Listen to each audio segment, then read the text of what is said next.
What's good, Fin Nation? What's good? It's your boy Reason. We're back here for another one. It is officially the beginning of training camp in Miami. Today, everyone reported, and it was full attendance. Xavien Howard, as previously speculated, did show up. Obviously, $50,000 a day. It's a lot of bread. So he showed up. And everything is a full go. We had media availabilities today. It was weird because I got the email this morning. Shout out to Jason Jenkins from the Miami Dolphins. I got the email this morning from Jason.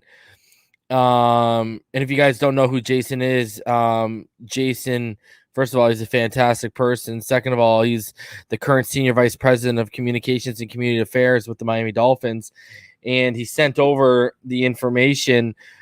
And basically, I got all the times, all the dates, and I was expecting, a Zoom link. And then I went back and I read the email, and it was basically for an invite for tiered media access to go and be there in person. So hopefully when I go down to Miami for those couple games, I'll be in the same standing and have some media access. But it was so weird to not be sitting in on Zooms today. Kind of I don't know, it's just kind of odd. I was just so used to the Zooms, just with the way everything's been going, right? So appreciate you, Mario. Much respect to you, bro. Thank you very much for the kind words, dude. So yeah, we had Flores's media availability. We had Jerome Baker, Christian Wilkins, Jesse Davis, etc. We'll talk about a few things that Brian Flores said. There was really nothing very much of consequence that came out of today, except a few things. There was one key thing specifically in Brian Flores, like that I wanted to, like, I thought it was really cool of him that he's not pressuring anyone in terms of vaccination. He seems very lenient, and that approach is clearly kind of working because everyone has been everyone's been, we're one of the highest vaccinated teams in the NFL right now, right? So there was one interesting tidbit that I want to talk about and highlight, but we'll get into that. I hope everyone had a fantastic Tuesday. We're now about to hit hump day halfway through the week. And let's hop into everything, man. I'm going to open it up for a bit to you guys. I'll be live for about an hour and a half till 9:30 Eastern. I'll be live.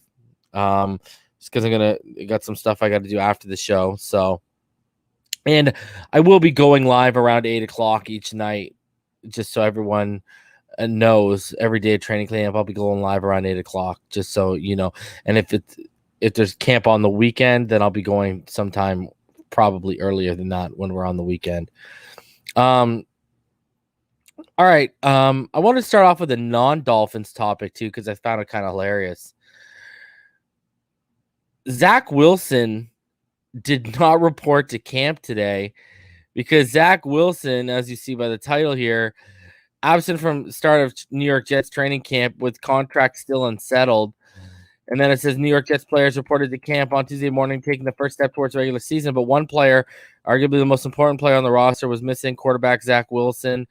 The Jets and Wilson, the number 2 pick in April's NFL draft, have yet to agree to terms on his contract. What's kind of crazy about this is, first of all, hey, do any of you remember when Tua didn't report last year because he was greedy and he wanted his money? That ain't my quarterback. I don't remember that. Jets are going to Jets, baby. Jets are going to Jets, and I love every single minute of it.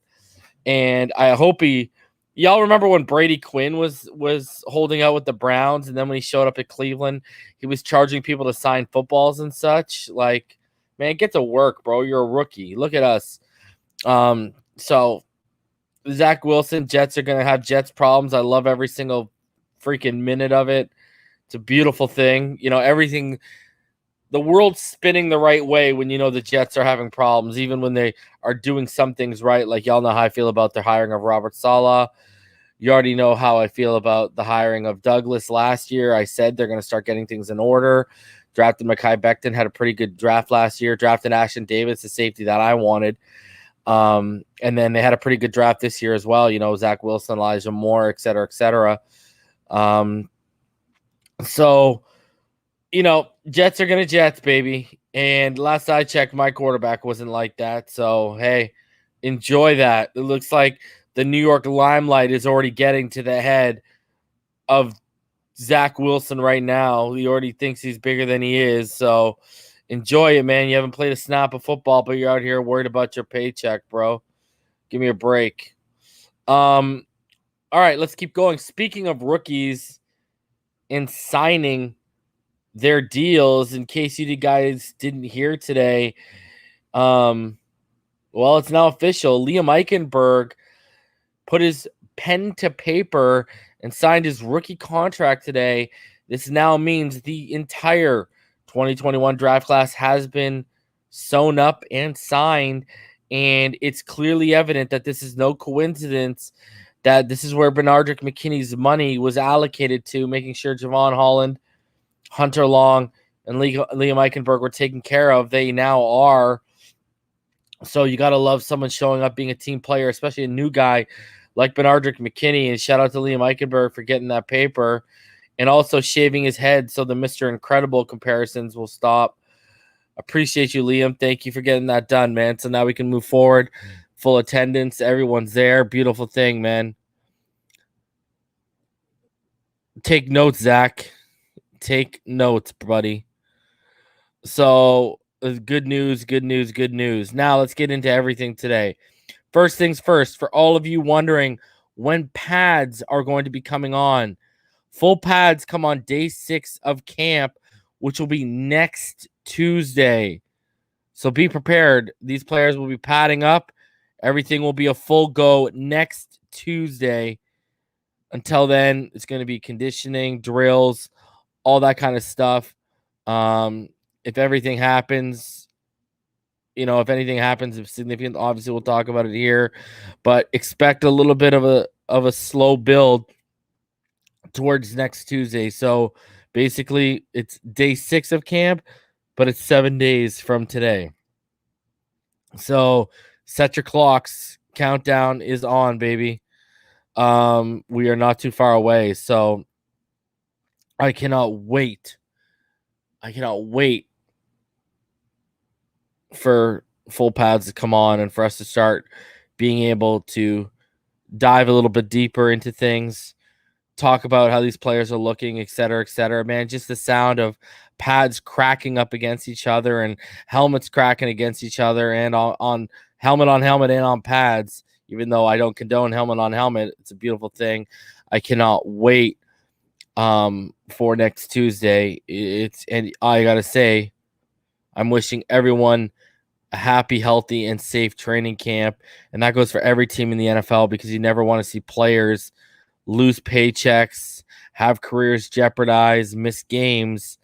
We, as football fans, first and foremost, we all want to see the best of the best out there, because it makes Sundays, Mondays, and Thursdays so exciting, even when our own team is done playing or isn't playing. You know what I mean? So, as much as we're all Dolphin fans, at the core root of that, we're all football fans. So I hope everyone is happy, healthy, stays safe, and injuries are minimized during training camp. And that goes even for our AFC East rivals. I'm not that spiteful. All right. So we're going to get into the Palm Beach Post report about today. We're going to get into Barry Jackson's report about today. But there's one specific thing I want to start off on, and that's Preston Williams. So, this is Preston Williams is going to begin the start of training camp on the PUP list. The Miami Dolphins will begin training camp without one of the team's starting receivers for the past 2 seasons. Preston Williams, who had 50 receptions for 716 yards and 7 touchdowns in 16 games the past 2 seasons, will begin training camp on the physically unable to perform list because of the right foot injury he suffered last November in Miami's 34-31 win over Arizona. Christian Wilkins, if you're listening, I hope you never ever jump on a player again. Williams had surgery in December, and it was believed that the Lisfranc fracture in his foot would have healed by training camp. And I quote, "He's doing a job on his rehab and is working his way back," Brian Flores said Tuesday of Williams, who participated in the first few weeks of Miami's offseason training activities in May, but scaled it back as the weeks progressed. Williams also suffered a season-ending injury the previous year when he tore the ACL in his left knee. But Williams rehabbed his way back in 7 months. It was one of training camp's top standouts last year, which allowed him to regain his starting spot. It appears Miami will take a more cautious approach with the third year receiver this time around. The team's depth at the position should allow him to do so. This offseason, Miami added Will Fuller. They drafted Jalen Waddle, and those two will likely be paired with Devontae Parker, the team's leading receiver the past 2 years, and tight end Gesicki. I don't know about that. The Gesicki part is the top offense's top pass catchers.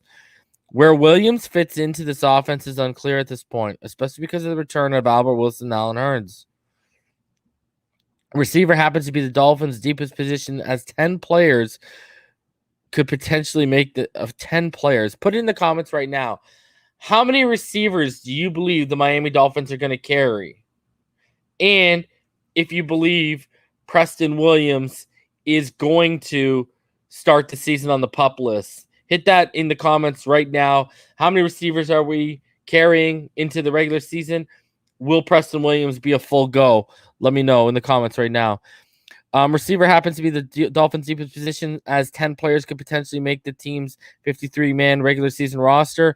So Miami can take its time getting Williams back on the field. Players placed on the PUP list don't count against the 90-player training camp roster and can be put on the active roster at any point. However, the Dolphins must either place Williams on the active roster before the start of the regular season or place him on the injured reserve before the start of the regular season. The Dolphins typically keep 5 to 6 receivers. Last year, I believe we carried 7 on their 53-man roster and carry another 2 on the practice squad. If healthy, Parker, Fuller, Waddle, and Williams are viewed as the top 4 receivers, with Lynn Bowden, Wilson, Jakeem Grant, Matt Collins, Robert Foster, Hurns, Isaiah Ford, and Malcolm Perry battling it out for the final spots. Now, I feel for Preston in the sense of this, multiple reasons he cannot afford this right now. And the reason why I see all y'all 7, 8, well, you guys are really torn between 7 and 8, eh? Would Miles say 6 to 7, 7? Yeah, you guys are really torn between 7 and 8, eh? This is why I feel, ooh, look at this. Birdman, 8 receivers. Williams won't start till midseason. Williams has to be a go for his own sake. And the reason why I'm saying this is because, listen, there is a lot on the line for Preston Williams this year. He's in the 3rd year of his UDFA contract. He's had 2 straight years of being injured. Like, if I'm Preston, I realize the pressure is on right now.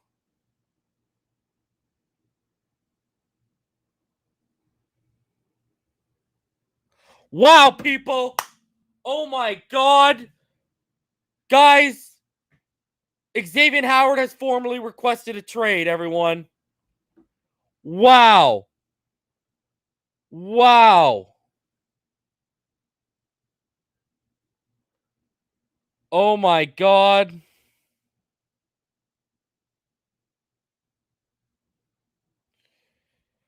Unbelievable.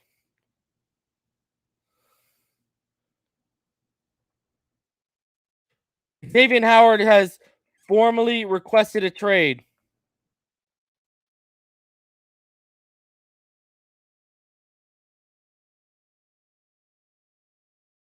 I literally just saw it.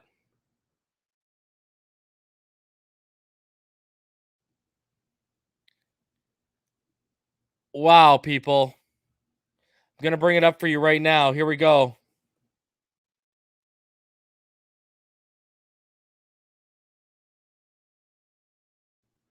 I'm bringing it up. Give me 1 second, everyone.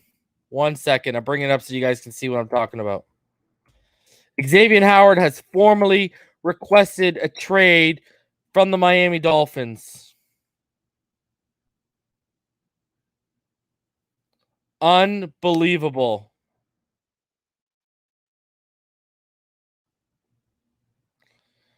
All right, let's get into this. I'm hitting up EM.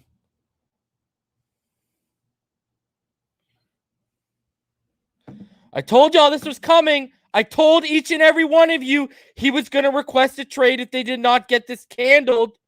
I told each and every one of you. This should not be a surprise for you guys that have been listening to me. Let's get into it.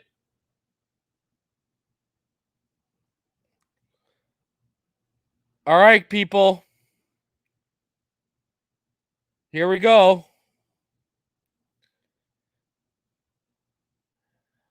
I've given my heart and soul to the Miami Dolphins franchise since they drafted me in 2016 and want to make it clear that I love my teammates. Oh, I can't believe this. I knew it was going to come. They are my family, but I have learned what I've learned is that this type of business. Wow, I'm like shook right now that this just happened. Unbelievable. I can't believe this. But what I've learned is that the business side of the NFL proves organizations don't always have a player's best interests at heart. My experience with the Dolphins the past few seasons has taught me that. In 2018, I signed an extension that I'll admit I didn't completely understand or feel comfortable with. I've played on that deal for 2 seasons and didn't complain, but everyone knows I've significantly outperformed that deal. I'm one of the best cornerbacks in the NFL. And the tape backs up that claim.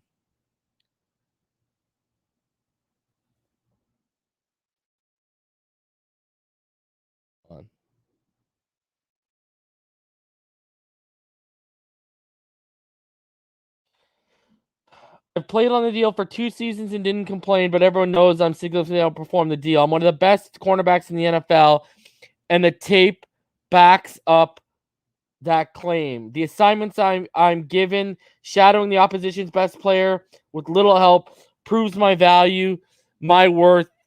Yet I'm second highest paid cornerback on my own team, and it's not even close. I'm telling you.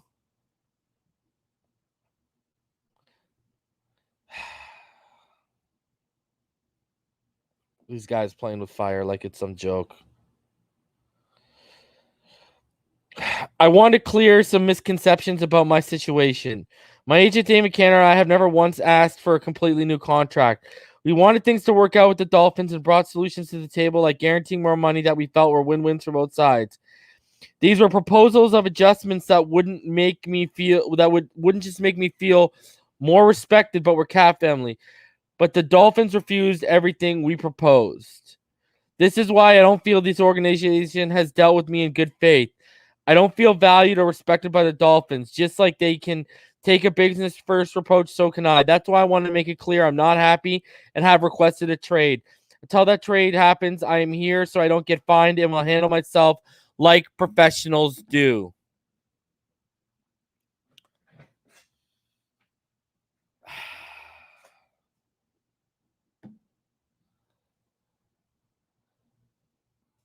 I mean,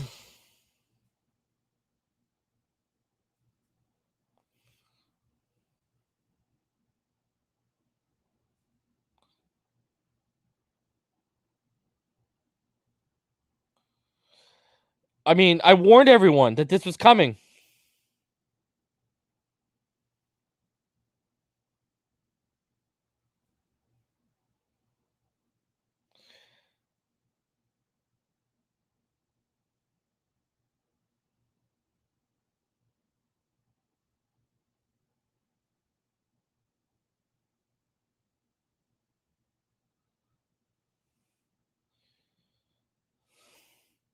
This is not good, people.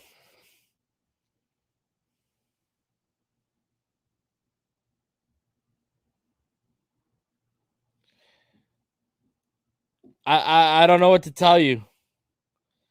I'm gonna stick to my guns. I don't think we can be a top 10 defense without him.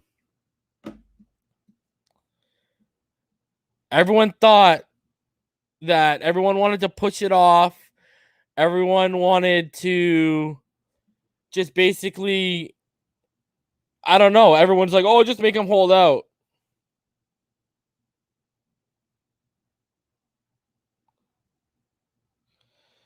I just, everyone wanted to just push this off. Everyone thought this was just, oh, don't worry, they'll take care of it. Oh, blah, blah, blah, blah, blah. Oh, we could just make him sit out. It's fine. Now he's formally requested a trade.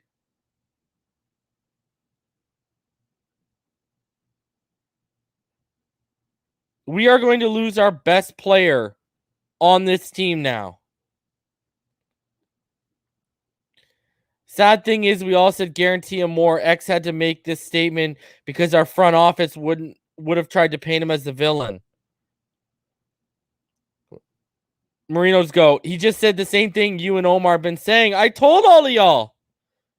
I told every one of you he was going to formally request a trade if they did not take care of this.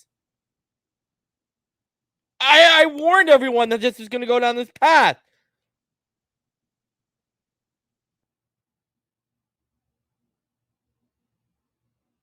Like, guys, I hate to be the one to tell you it, but we are not a we are not a top 10 defense without him.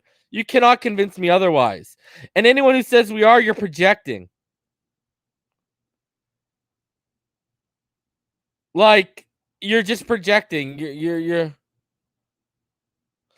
So, okay, hold on a sec here.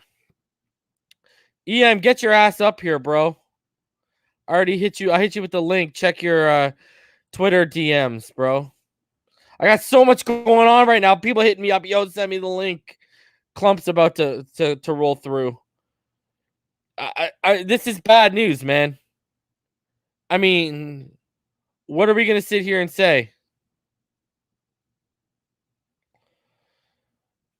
Like, he didn't even look happy when he walked into the building today.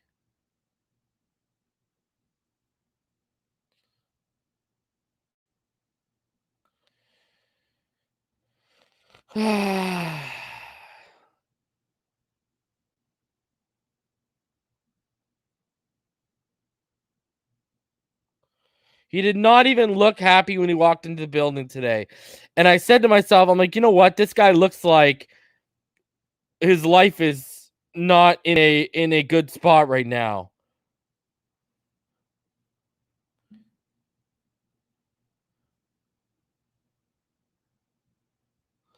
And now here we are.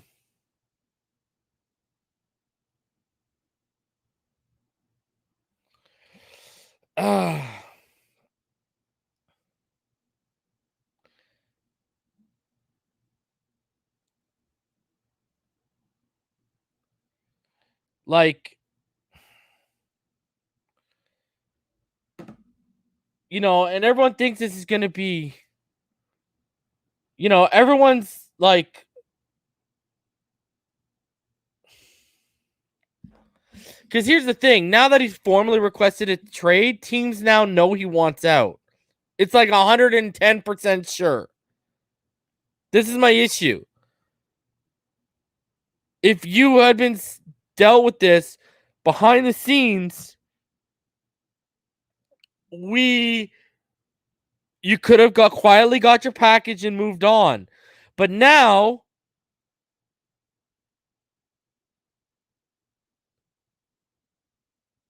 the way this has gone down, you know what I mean? The way this has gone down, now we have lost all leverage. All leverage is out the window. Because now they know. Now you're going to have to hope you create a bidding war.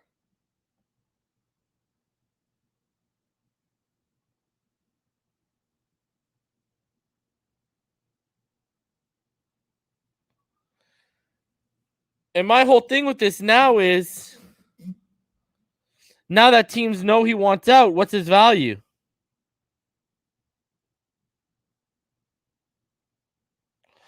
Dude, they're trading him. Now that he's formally requested a trade, we are in a different stratosphere than this guy just sitting out. Klump's all excited right now. Klump's so happy because his Noah Benogany article just became even more relevant than it was a week before. What do I know? What do you know, bro? We just make stuff up. We just stir the pot, everybody. You know what I mean, bro? Just stir the pot. Oh, baby. Listen, I'm actually upset right now because my wife is putting my son to bed right now. He's 11 months old today, but I had to come on just to dunk on some of you people because what a day, man. What a day. This fat guy right here, I stir the pot and then I eat it, baby. Let's go. I told you all. Why?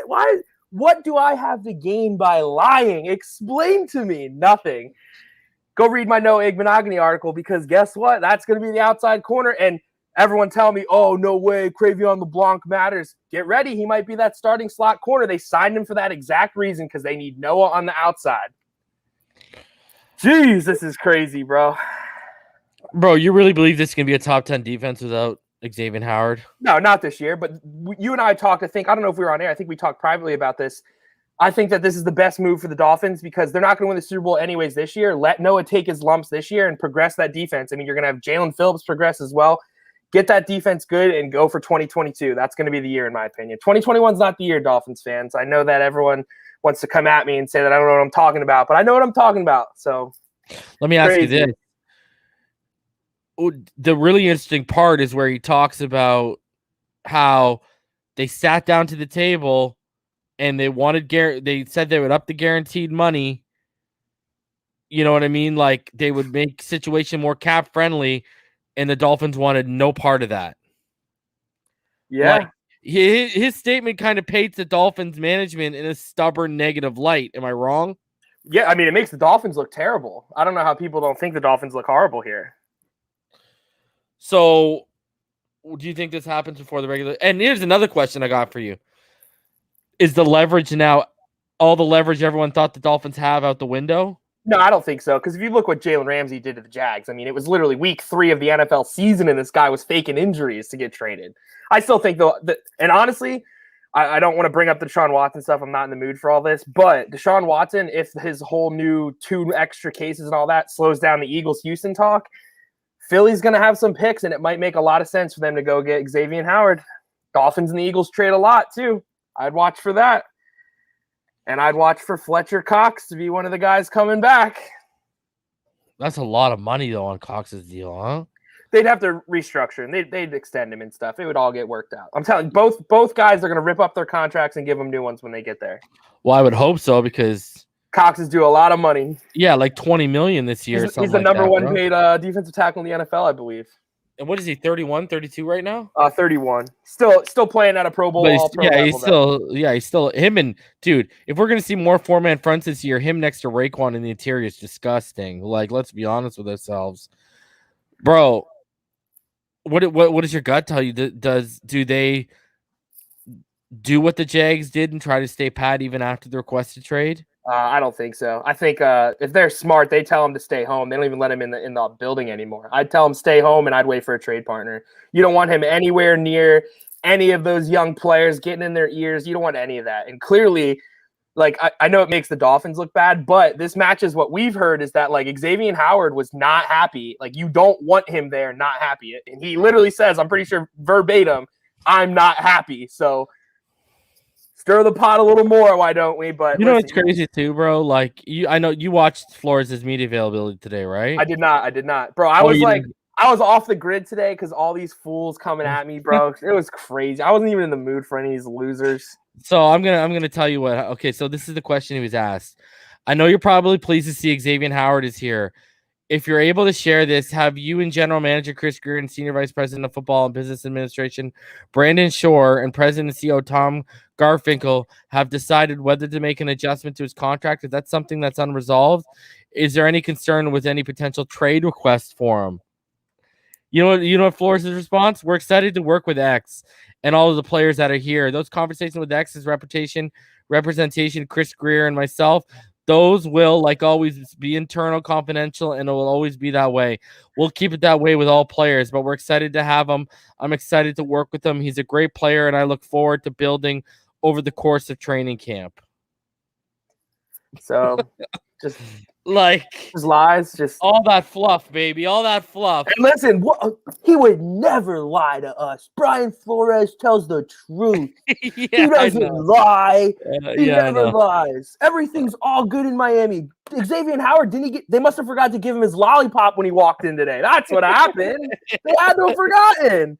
I love this, bro. And listen, I don't want them to trade him at all. But literally, it's coming down to some of these Dolphins fans. They need the harsh reality that it is not sunshine and rainbows in the Miami Dolphins organization. I'm so sick of all these people that are thinking that everything's great. I've told you, reasons told you, we have heard. You can say anything you want that the Dolphins have no leaks.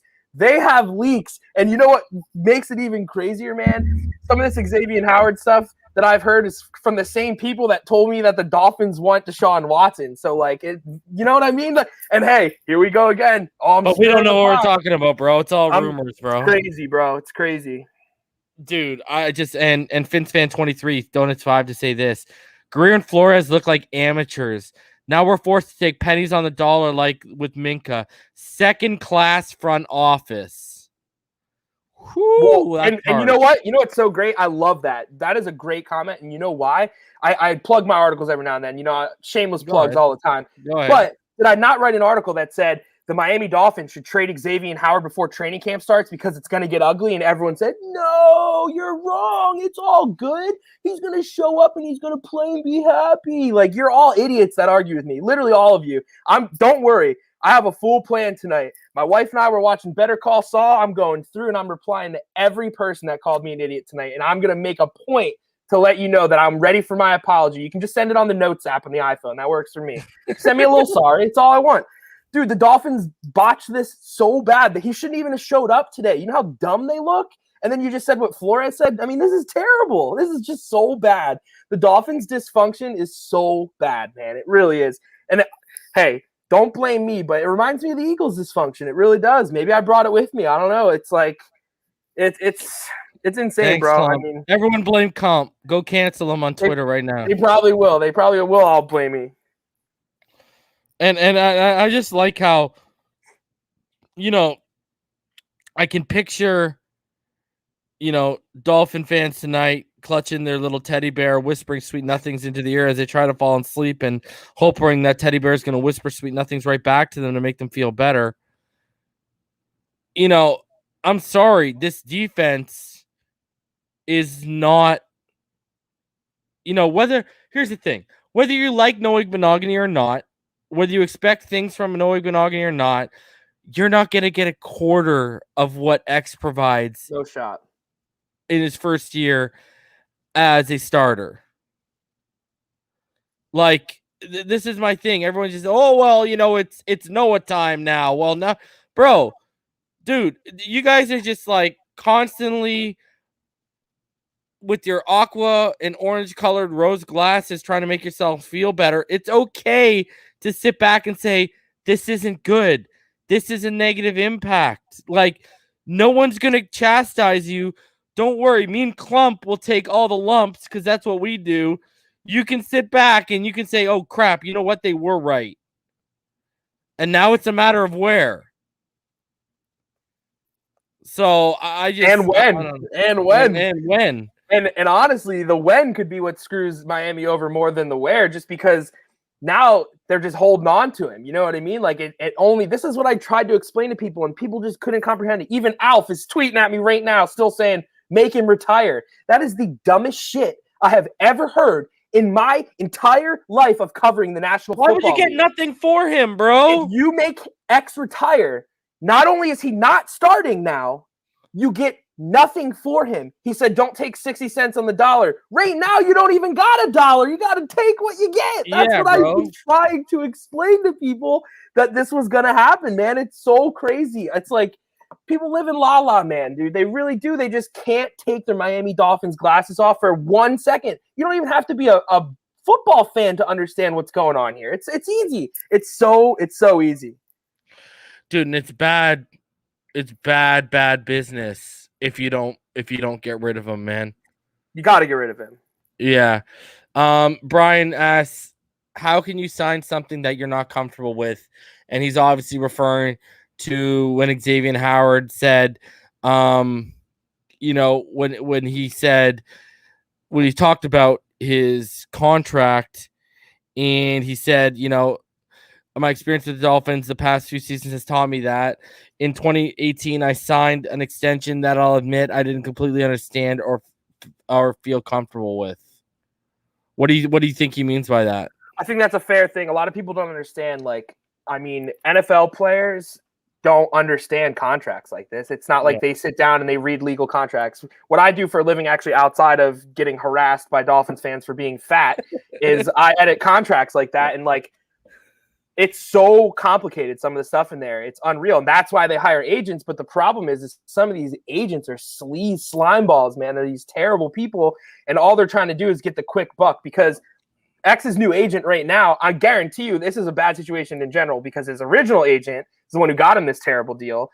And now his new agent actually is making $0 off him right now. If anyone didn't know that, his agent doesn't make $1 until he gets new money. So his new agent's like, hey, let's get that new money. Let's get a new contract, because when he gets a new contract, his agent gets paid. So agents are sleazeballs, man. I really do. And you know what his new agent's pulling, Klump?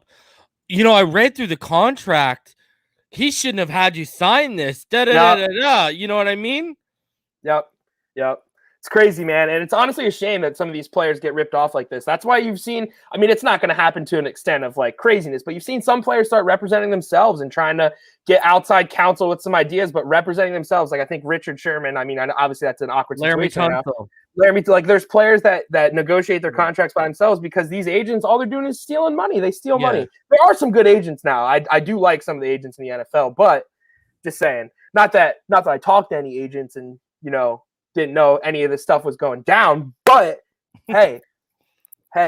Well, it's also too, these guys go to university. A, how many of them actually finish?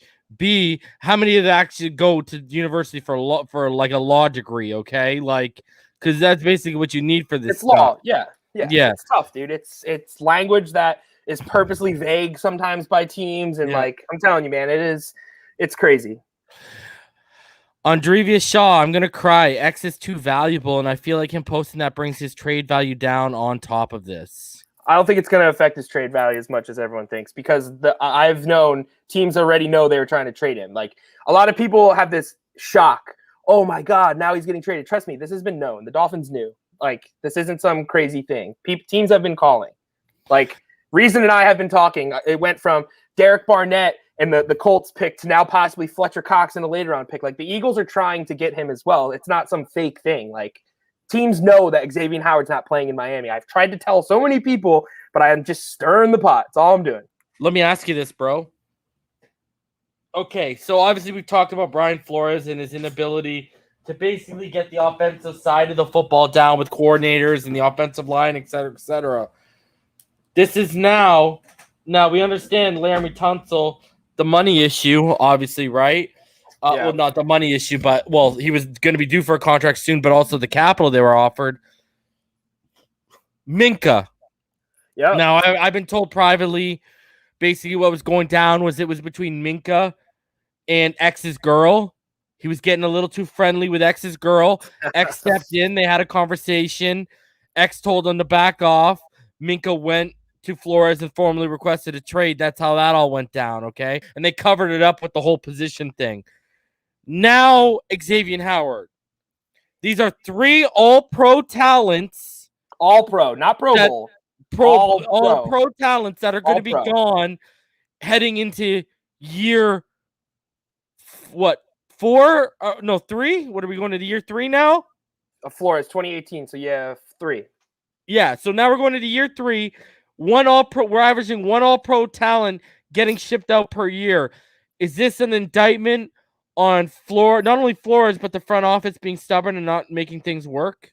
I think it's an indictment on Jason Lockenfora's report that things aren't very good in Miami. And I think that the owner's getting a little ticked off on what you just said. Think about that as an owner, man. And we've talked about this too privately. the owner cares about making money too. You know, you can sell him on ways to make money. Those are 3 all-pro players. I mean, you're talking money. You're talking wasted millions of dollars, not just wins.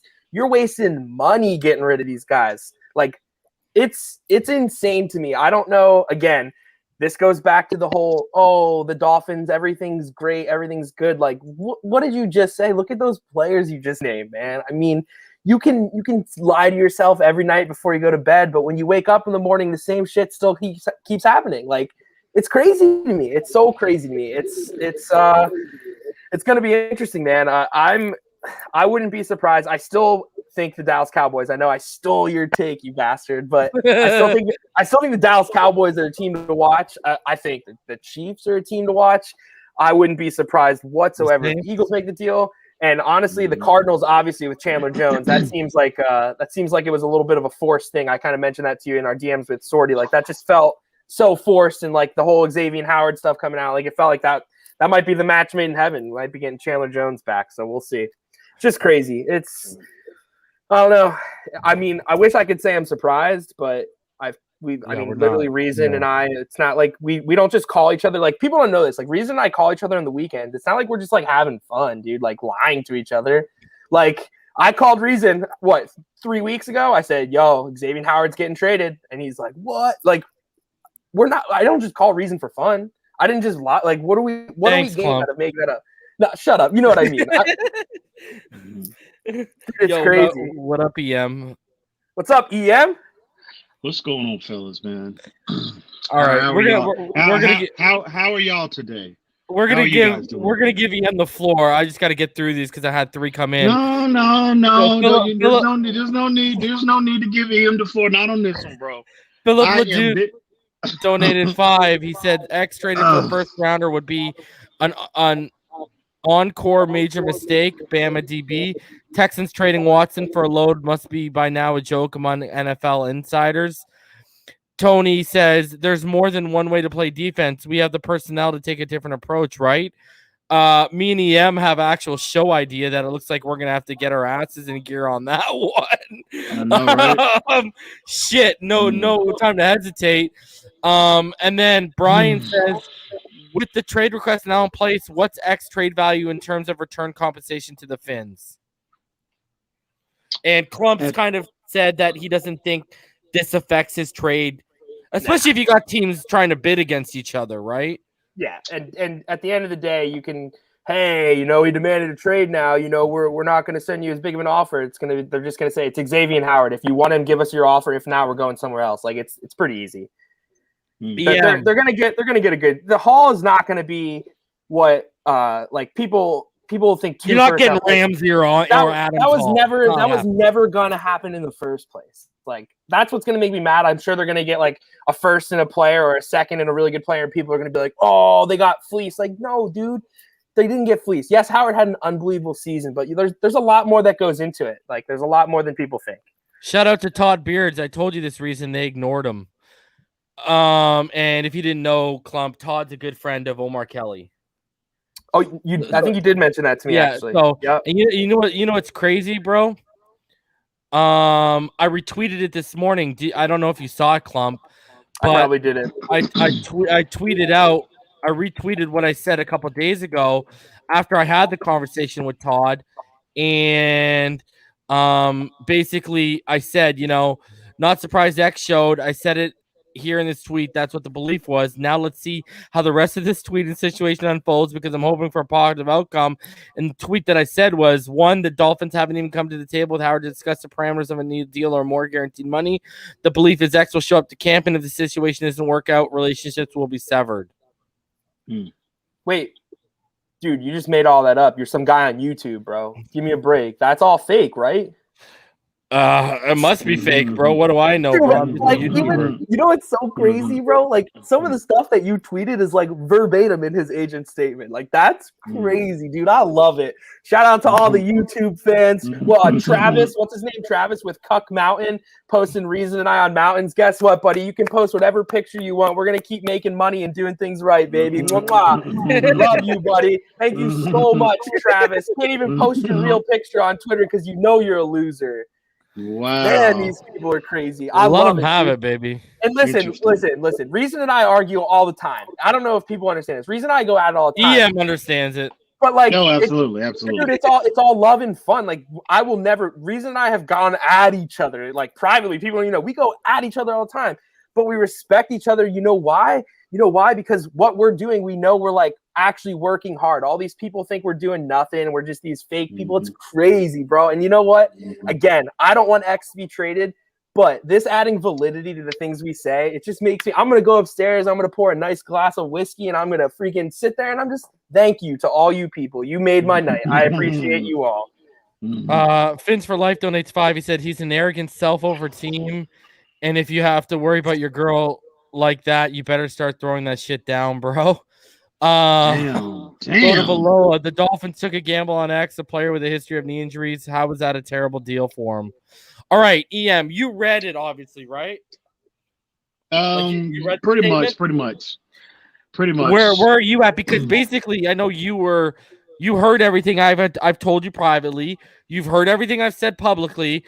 This basically jives with everything we've heard. Mm-hmm. He even went as far as basically throwing him under the bus and saying he was willing for more guaranteed money that would be cap friendly towards them. They didn't want anything to do with it. What are your thoughts now on how, because we've talked about how they handle their resources and how they do. What are your thoughts on how Greer and company have handled this situation? Man, I'm physically sick right now, bro. I really am. I knew it was, when he showed up today, I was like, well, hopefully, I just felt like there was a glimmer of hope that some sort of compromise could be reached. And, you heard what Flores said, at his press conference. And that was all bullshit. But that's crazy. It still gave me a glimmer of hope. But now when I, when you see this, bro, it's just like reality is setting in. I'm still trying to process it. I know he's still a Dolphin or whatnot, but he's on borrowed time now. It's just a matter of, it's just a matter of time before he's on another team. And it's just tough for me to process, bro, because we all know how I feel about Xavien Howard on this defense. His, the role that, the defense is pretty much built around him. And I understand a lot of people are saying about, well, we can alter our approach, and they brought in, other pass rushers, and we can project and hope that all of the moves that they made will offset the loss, will go a long way to offset the loss of Xavien Howard. But that's a lot easier said than done. So it's just, it's depressing. I'm depressed, bro. This is depressing for me. I'm gonna be honest with you, flat out, straight up. And I'm disappointed in the Dolphins, how they handled this situation. Why are we sitting here, the day of training camp starting, if you were not going to pay him, if you knew this all along, I still don't understand, why is he on the roster? Why did it take this long? So now you're in desperation mode, because him going public and putting this out there on his IG account, I differ. I'm gonna offer a little pushback with Klump in terms of his trade value, because they're in desperation mode now, because everybody knew that potentially the Dolphins had him on the block, but now everyone knows. Now he's gone public. Now I think that significantly, hampers, what they could have gotten back in terms of compensation if they would have just moved off of him 2, 3, 4 months ago. So now I think teams know you're desperate, bro. So that's going to significantly deflate his trade value, in my opinion.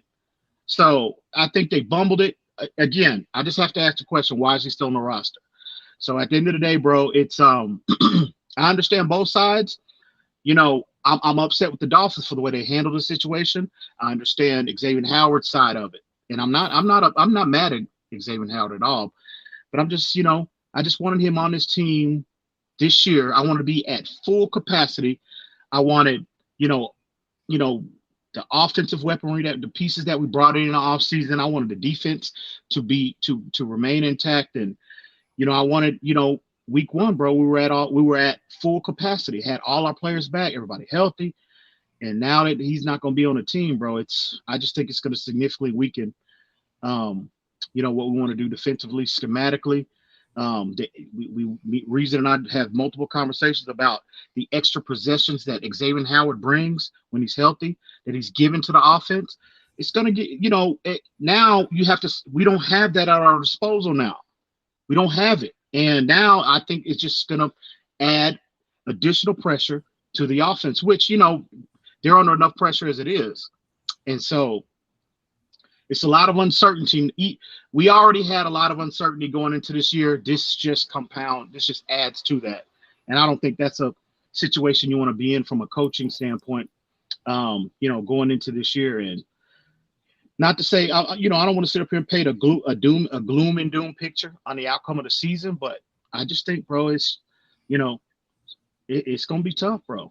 It's going to be extremely difficult, I think. And so if hopefully, only thing we can do now is just hope and pray that Noah Igbenogany, his development has been accelerated, and he's, I don't think we can sit here and say he's going to be Xavien Howard, but at least he can be, competent, above average to above average. And but we won't know that until they put the pads on, bro. So I'm depressed. This is depressing for me.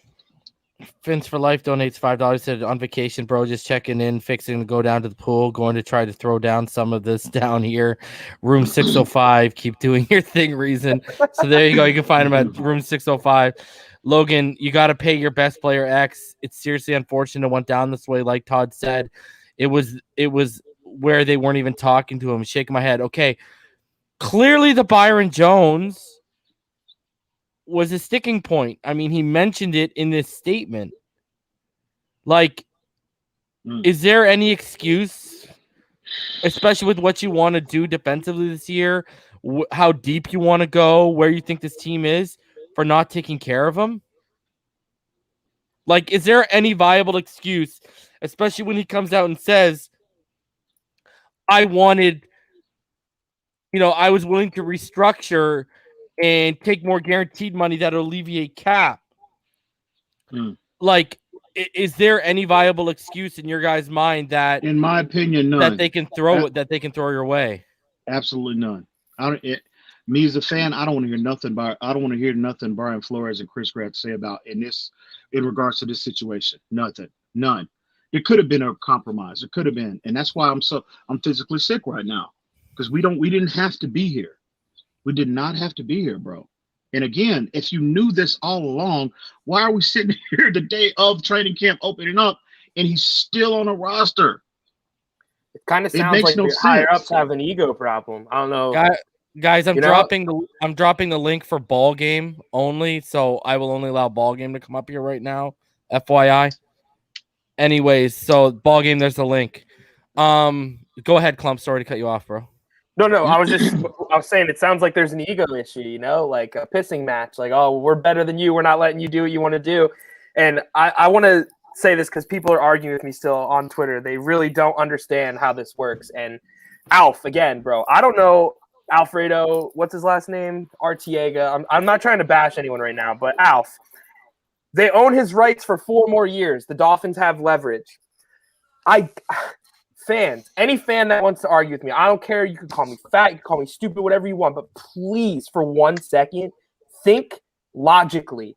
The Miami Dolphins do not have leverage over Xavien Howard. Do they have his contract for 4 years?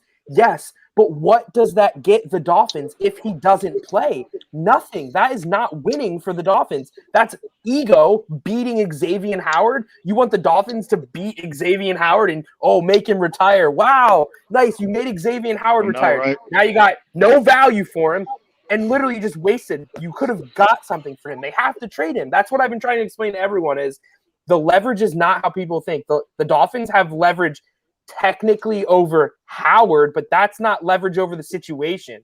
The leverage over the situation is Xavien Howard did this because now he holds all the cards. Everyone in the NFL is calling saying, hey, what do you want for Howard? They got to trade him. It's over. This is 150% over. The Miami So you Dolphins think it's beyond repairable? So you think it's beyond repairable? I mean, he posted this on what? Instagram? Come on, it's like it's that over. Don't matter, man. No, that don't matter. I think listen, no relationship is beyond repair. Right, both sides have their parts to play in this, and both sides went wrong. But at the end of the day, if he's truly about being a part of what they envision this thing to be, then they can fix this. They just have to do exactly what's best for both parties and find the number, right? He said they haven't even done that, right? Yeah. So there's always a number. Oh, I agree. Always. Money talks. Oh, I'm okay. 100% with you. So it's fixable. But right? Fixable in what sense? That he's happy with his money? I don't think that's fixable in my opinion. If I'm on the Dolphins right now, I'm not happy, man. Like, don't post on Instagram, man. It turns into the relationship may be repaired, but this is now the Xavien Howard show. It really is. We talked about this though, right? We talked about this though, right? I think at any point, if you look at it from a business standpoint, all business is conducted inside, behind closed doors, not in the streets, right? Yep, so if you come to my front door, right, and you pull me out into my front lawn, right, and you tell me what your expectations are and what you want from me, I'm gonna tell you kick rocks. Holler at me in the house. Come in the house and sit down, have a glass of tea, and then we can talk about it. But I'm not gonna share it with everybody in the streets, so everybody in the neighborhood can look at what we got going on. Yeah. So this is all. This is. I mean, for me, right? I hear you, EM, and I think it's a sad day that they handled it this way, bro. But the problem is that they have to have some stance. Otherwise, everybody else, all 31, looking at this like, well, damn. Okay. If they give in, we're going to have to do it. I get what you're saying, bro. Like, trust me, I hate that we're even here, right? Yeah. But at the same point, right, I don't think they want him to leave, bro. I really don't. And I think there's a horrible way of going about showing that at the same time. But how else do you convey to a guy that what we used to do is not the way we're going to conduct business going forward? And I need you in-house. I need you behind closed doors talking about this, not out on these platforms, not in Instagram, all this type of stuff. They at the end of the day, they have to walk out and save face too, bro. Like, you know how you BallGame, bro. This is in my opinion, this is a move of desperation from Xavien Howard. I don't think he wanted to get to this point, having a post IG, put this out there like that. You know, that's what I'm saying, bro. I understand what you're saying about setting a precedent and culture with your team. But at the end of the day, bro, you have to know, I mean, he's your best player. I don't think he's your best player. I mean, you don't think at any point that they don't want to take care of him, bro. I just think that they're going about doing this in such a way that they have to set a standard for how all of this is done.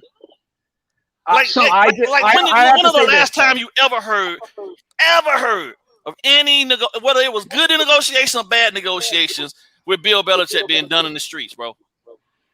When have you heard it?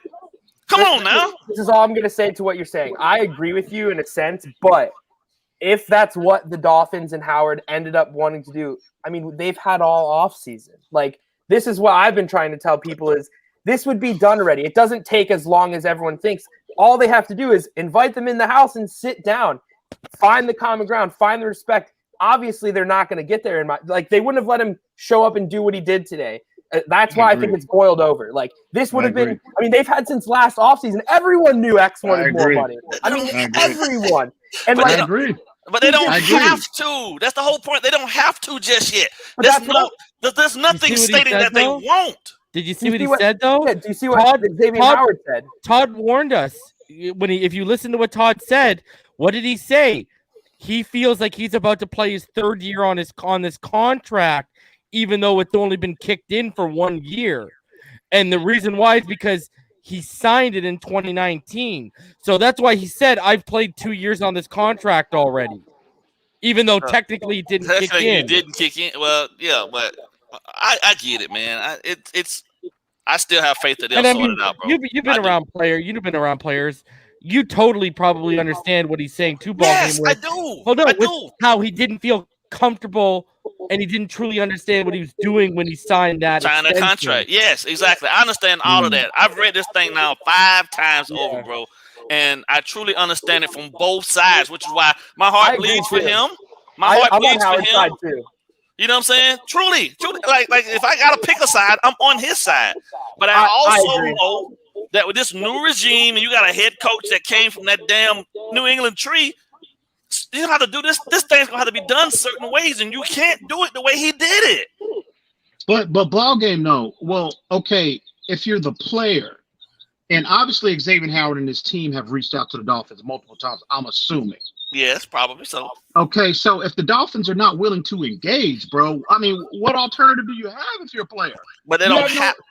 You have no choice but to go public. But you see, you have to listen. So for me, right? When I look at this, I have to also understand that they don't have to necessarily come to the table with me just yet. They don't have to. I'm wanting them to, but they don't have to.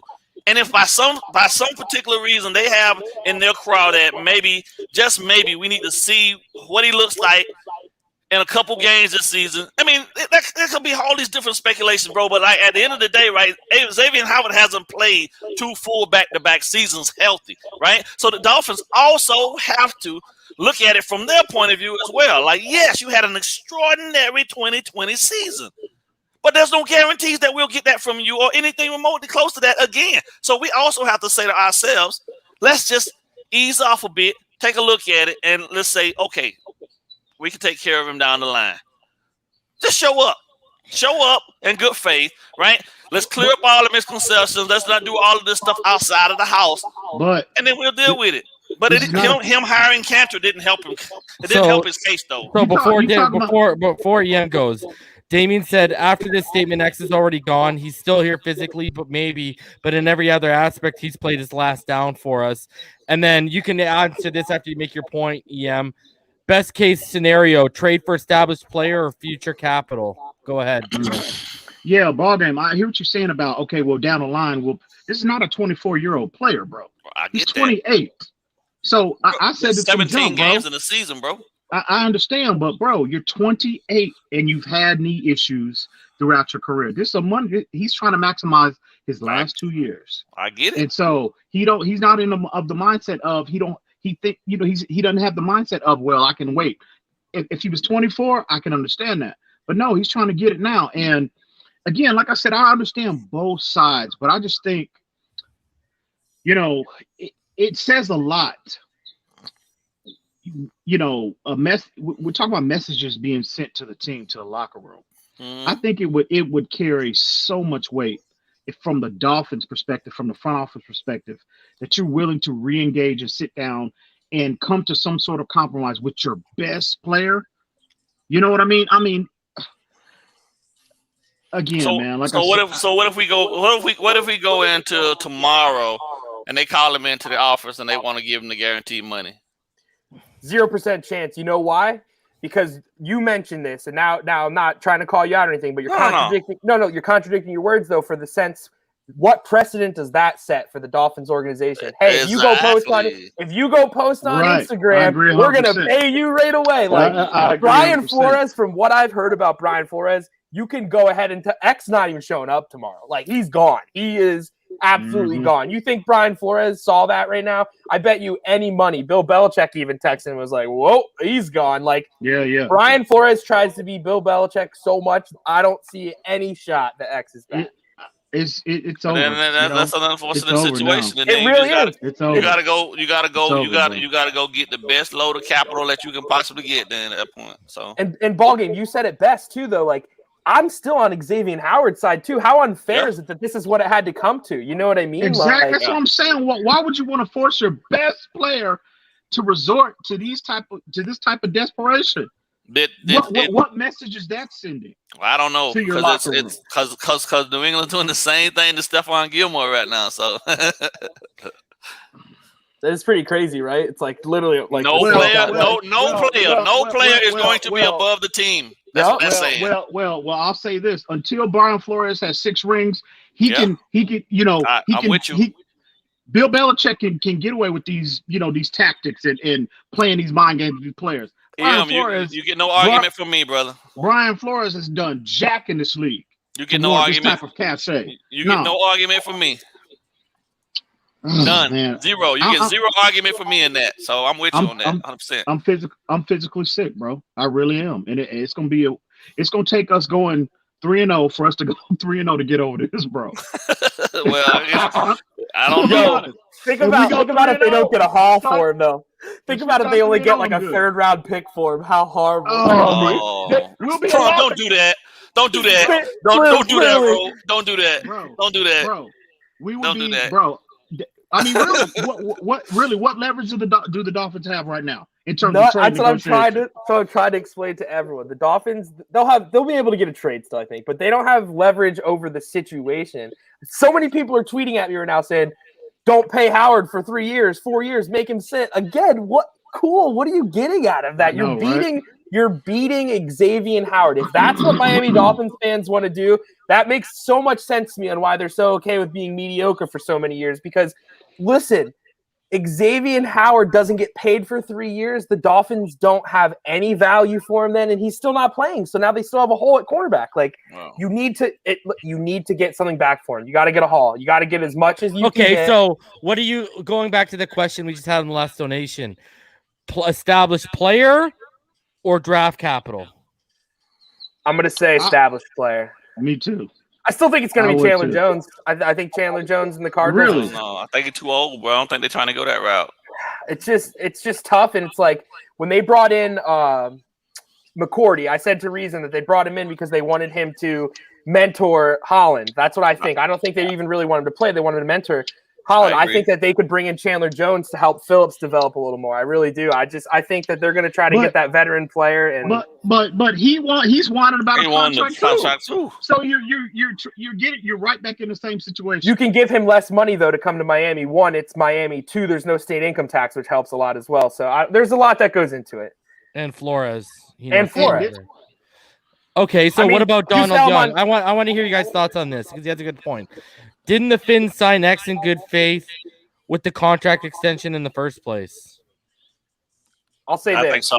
I agree. Yes, they signed him in good faith, but I wouldn't care about any team signing. Look at Kyle Van Noy, for example. Team sign players and cut them all the time, bro. Like when it comes down to this stuff, it's ugly. Again, it's not like sunshine and rainbows. This is a tough situation. You're not talking about like a paycheck. You're talking about a lifetime of money, man. You're talking about millions. You're talking about generational wealth for your family. Like, I mean, dude, it gets hard. It's not as easy as people think. Like, yes, the Dolphins gave him that contract, but if Xavien Howard blew his knee out, you think he'd still be on the Dolphins? Like, they would have cut his ass. You know what I mean? Like, it goes both ways. Both ways. Yeah. Josh Williams, they will trade Howard for Tim Tebow. Watch. You got to get Klump all worked up. Hey. Pyro 399. This is why I hate Belichick disciples. Can't argue it.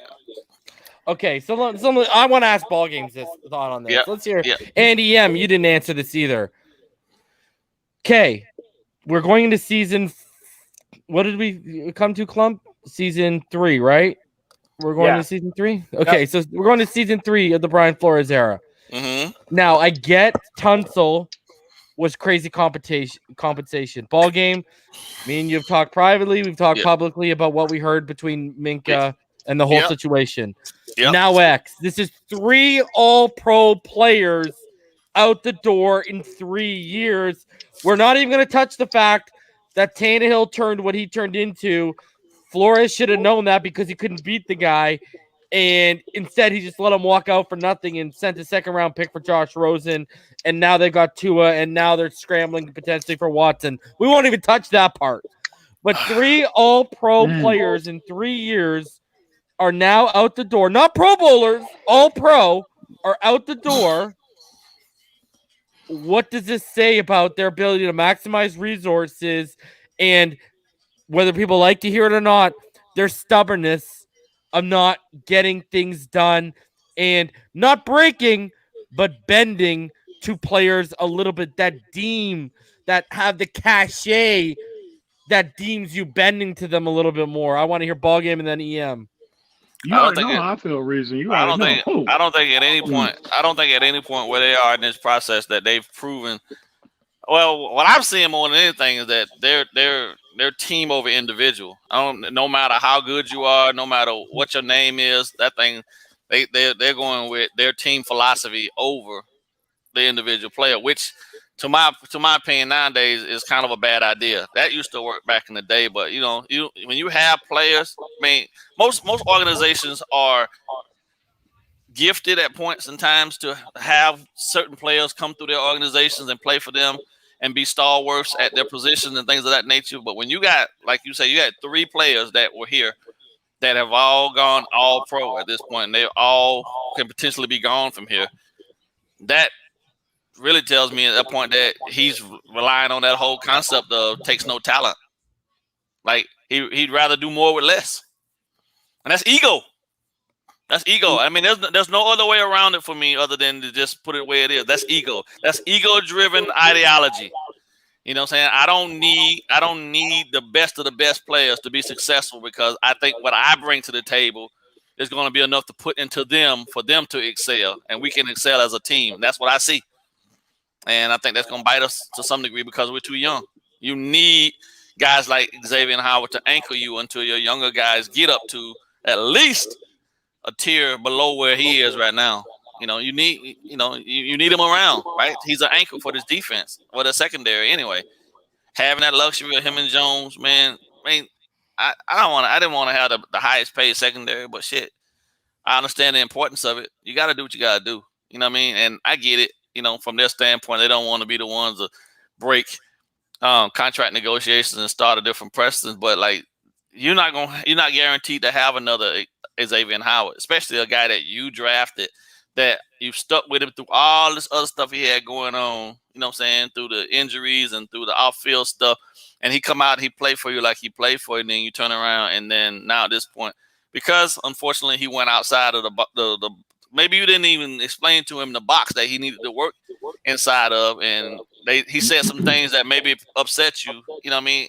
Hell, I've been mad at my kids all the time, but they still allowed to come home, and I'm not going to shun them. You know what I mean? And I'm still going to take care of them if they need me to. You feel what I'm saying? And I just see this as an opportunity for the Dolphins to do something just a little bit different than what the expectations of the league have for them right now at this point. Because the league and the 32 other owners are saying, don't pay him, because we don't want to have to get into that situation. But I think they really have to go and have a heart-to-heart with themselves and think, can we really do this without him? Do we really want to do this without him? Fuck what everybody else think about it. Let's do what's best for us and set the precedence for us, as opposed to being the guys that all the eyes in the league are on. You know what I mean? Because they're gonna look at us anyway. So however we conduct our own business, that should be our that's our choice, not theirs. And I just don't know if I just don't know if this regime is strong enough to stand alone in the midst of that. You know, with 31 other teams looking at them, bro. That's my they're not. I mean, they haven't, they haven't established themselves yet. Yeah. Chris Greer has done nothing in this league. Brian Flores has done nothing in this league. Nothing. For them, and sure, they've done a lot of good things. You know, we know what happened, what transpired in 2019, the complete reset. You know, and we all know the second half of the season that we had in 2019, and that carried over into last year. But still, at the end of the day, bro, you have no playoff appearances. You have no playoff victories. You don't have any Super Bowl victories. So at the end of the day, bro, Brian Flores, he's got – see, when you talk about ego, it's a double-edged sword. It's good. It's good for you to have that because you're supremely confident in your own self and your own abilities, but at the same time, you have to be smart enough. You can't be your own worst enemy too. Yeah, you can't be so prideful and have that type of approach that you're that you know everything and you have every single. No one does. Bill Belichick doesn't. So for him, 3 All-Pro players in 3 consecutive years that you've let get out of in-house. And it goes back, Reason referenced maximizing resources. This is the conversation that me and Reason been having since February, since March, before the draft.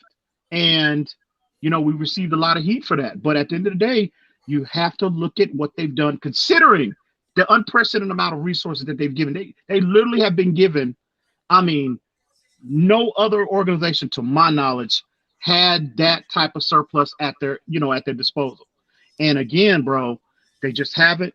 You look at personnel decisions, draft-wise. You look at the irresponsibility in free agency dollars that they've, they've been irresponsible in giving out these contracts to these players and cutting them the very next year. Sure, it got you a 10-win season, but all it's going to take is 1 year where you don't meet expectations. And I'm telling you now, considering all the uncertainty that surrounds your second-year quarterback, your O-line, your lack of a running game, and now your best player is gone, which significantly hampers and weakens your defense. Guess what? And again, I'm not sitting here saying it's going to be all. I'm knocking on wood here. Y'all can hear me.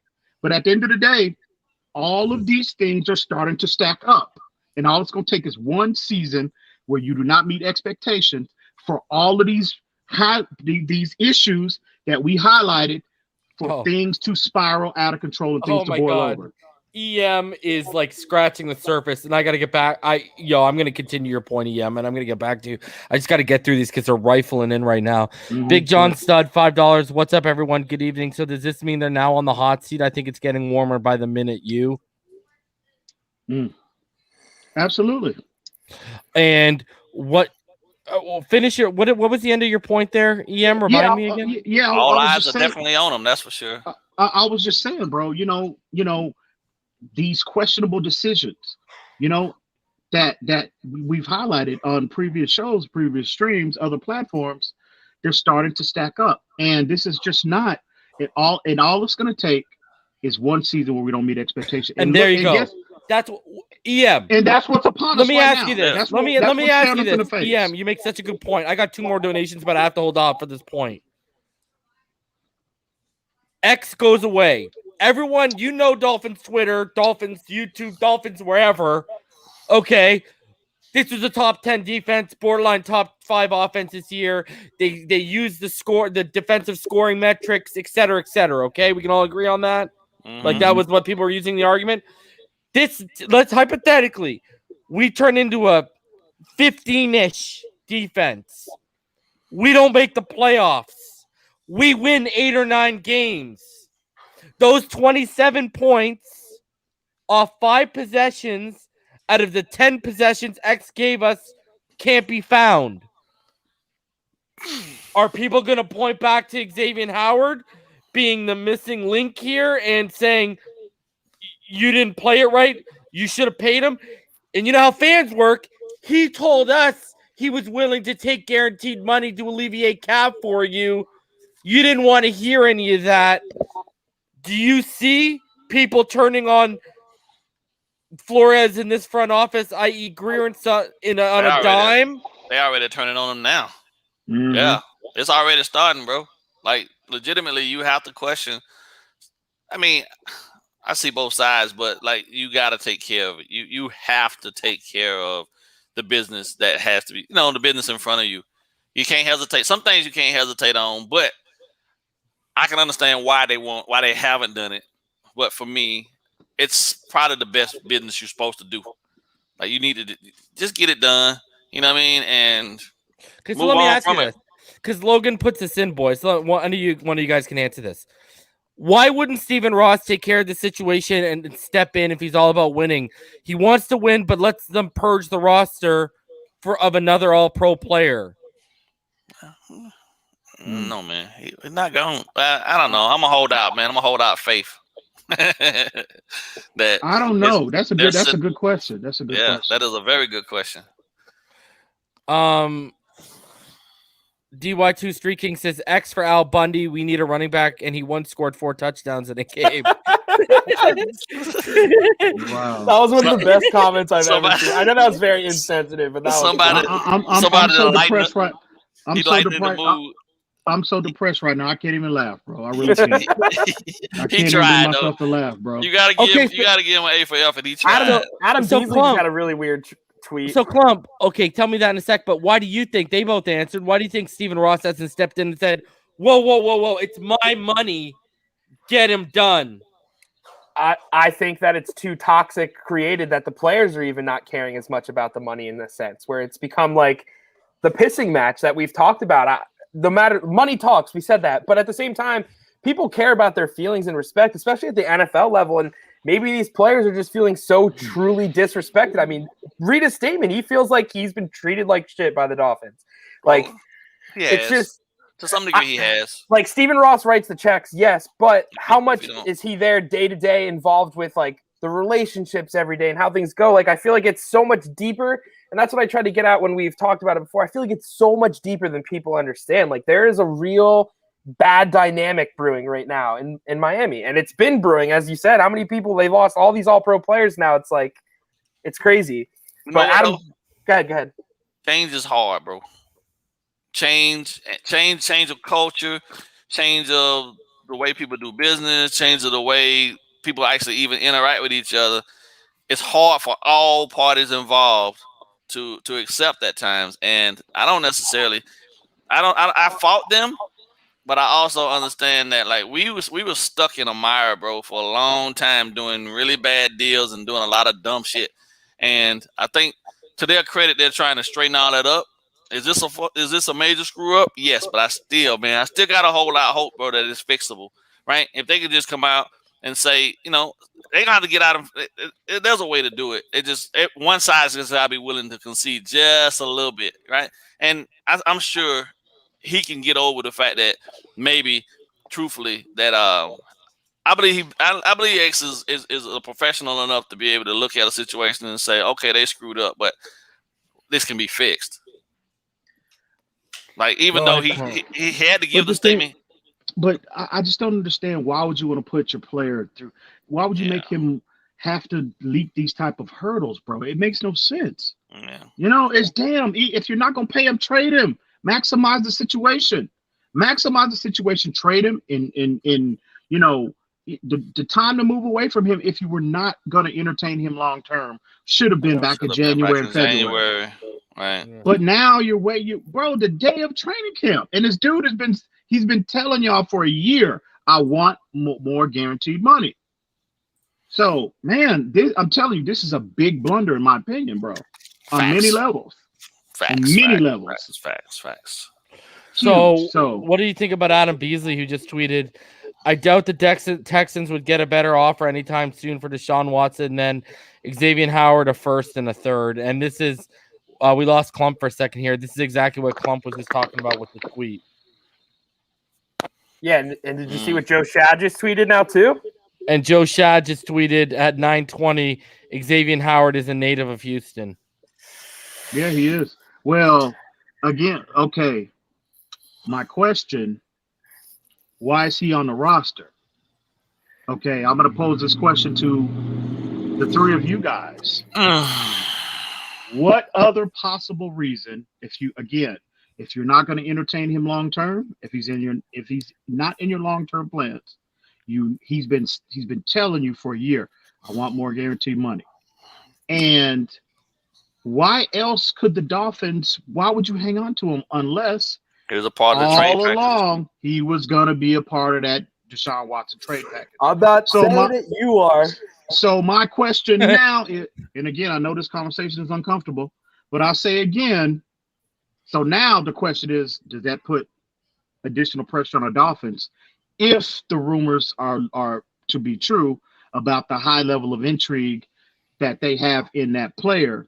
Does this put additional pressure on them to get that done now? Man, I don't know, bro. And what you're asking is basically kind of what Dr. Draft is asking. He said, could this be more smoke with the DW stuff than we've heard? They were and still have been in on the trade.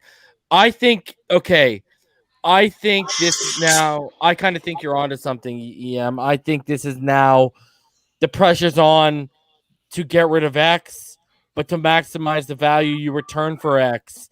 And if you can convince them by only throwing in a couple draft picks and they can get you a 25-year-old quarterback in his prime, a lot of people will, the PR nightmare, will be a lot easier to navigate if you get him back, even though you're still going to have a portion of the fan base lose their mind because Tua's now out.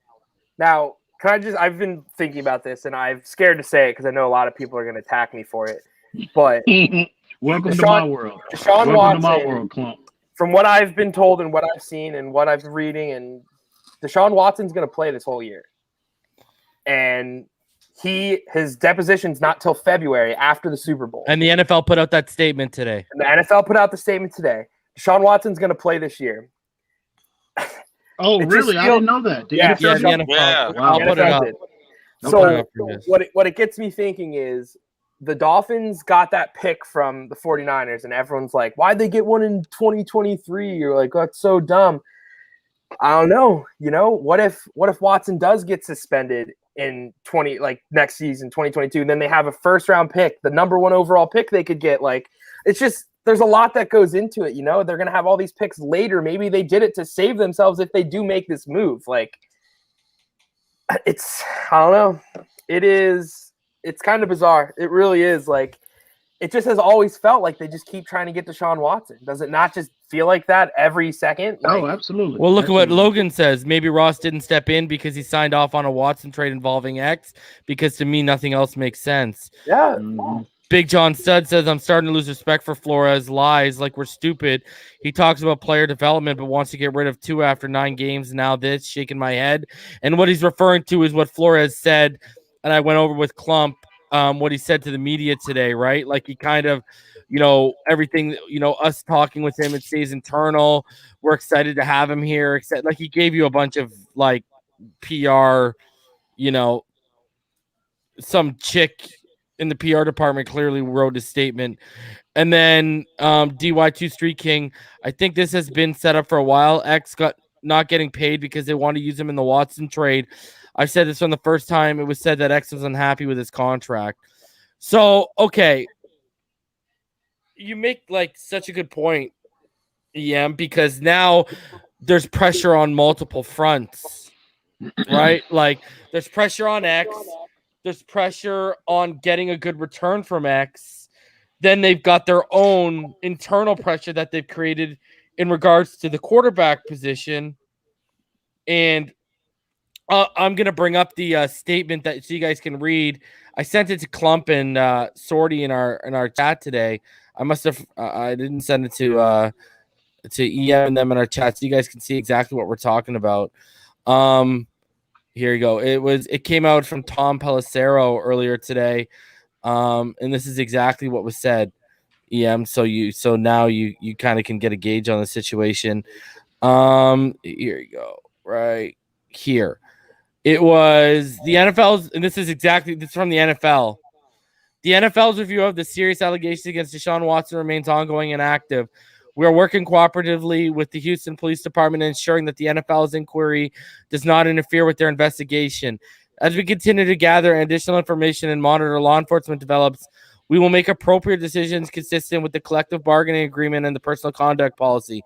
At this time, there are no restrictions on Watson's participation in club activities. Yeah, that new agreement that they put in place with the NFLPA basically eliminated the ability of the NFL to punish guys without having guys being fully charged with anything in the courts. You know what I'm saying? So until Thank he you goes for saying in that, court- BallGame. Thank you I'm for glad. saying that. I'm glad So- for that. That should have been changed years ago. years ago. Yeah. Make sure someone reminds Alf of that. That's how it works. It's about evidence, not about Yeah, interviewing yeah. Deshaun Watson. Exactly.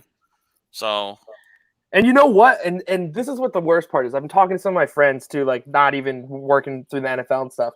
It's like it's such a bad, awkward situation for everyone because like you don't want to say the wrong thing. You don't want to be like, oh, well, maybe Deshaun Watson's not guilty. Like it doesn't, there's no winning when you talk about it. But what it's fair to say is, we can't just act like Deshaun Watson is guilty. Obviously, the claims like you have to take them seriously, but you also have to have like the other side of taking it seriously. Like maybe he's not, like maybe he didn't do anything wrong. Like, is it that crazy to say that Deshaun Watson's not guilty? I don't think so. Like it's a tough situation. the NFL is playing and Switzerland right now. Yep. And that's all I've been saying from day one in regards to the situation. All we've heard, nobody even heard Deshaun Watson mumble a word about this yet. And all you're hearing is one side of the story. And I get the body count is alarming for sure. But again, man, I lost my train of thought. I'm sorry, fellas. You're still innocent until proven guilty. So Well, yeah, exactly. And people are just so quick to rush to judgment and condemn this man when he hasn't been proven guilty of anything. There haven't even been official criminal charges filed. I read a report that there's been complaints filed, but okay, that's fine. But no charges have been filed. And the Houston Police Department bro, if they hadn't filed by now again, I get it's ongoing, but still, I mean, how long has this case been open? Now, if there was something to be found by now, bro, He'd be arrested. He would be arrested.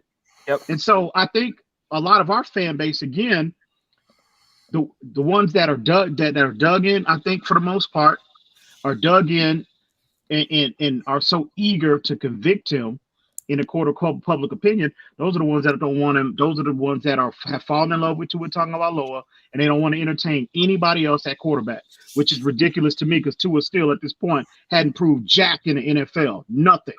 So with that being said, just let the situation play out. If they find something tangible and he's arrested or anything of that nature, well, okay, well then have at it. Then you can respond appropriately. But nothing has transpired on a civil level, criminal level, or an NFL level. Nothing.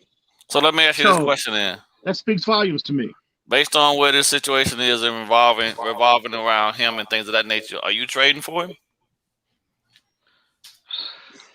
Because to me, he's like Chernobyl right now, bro.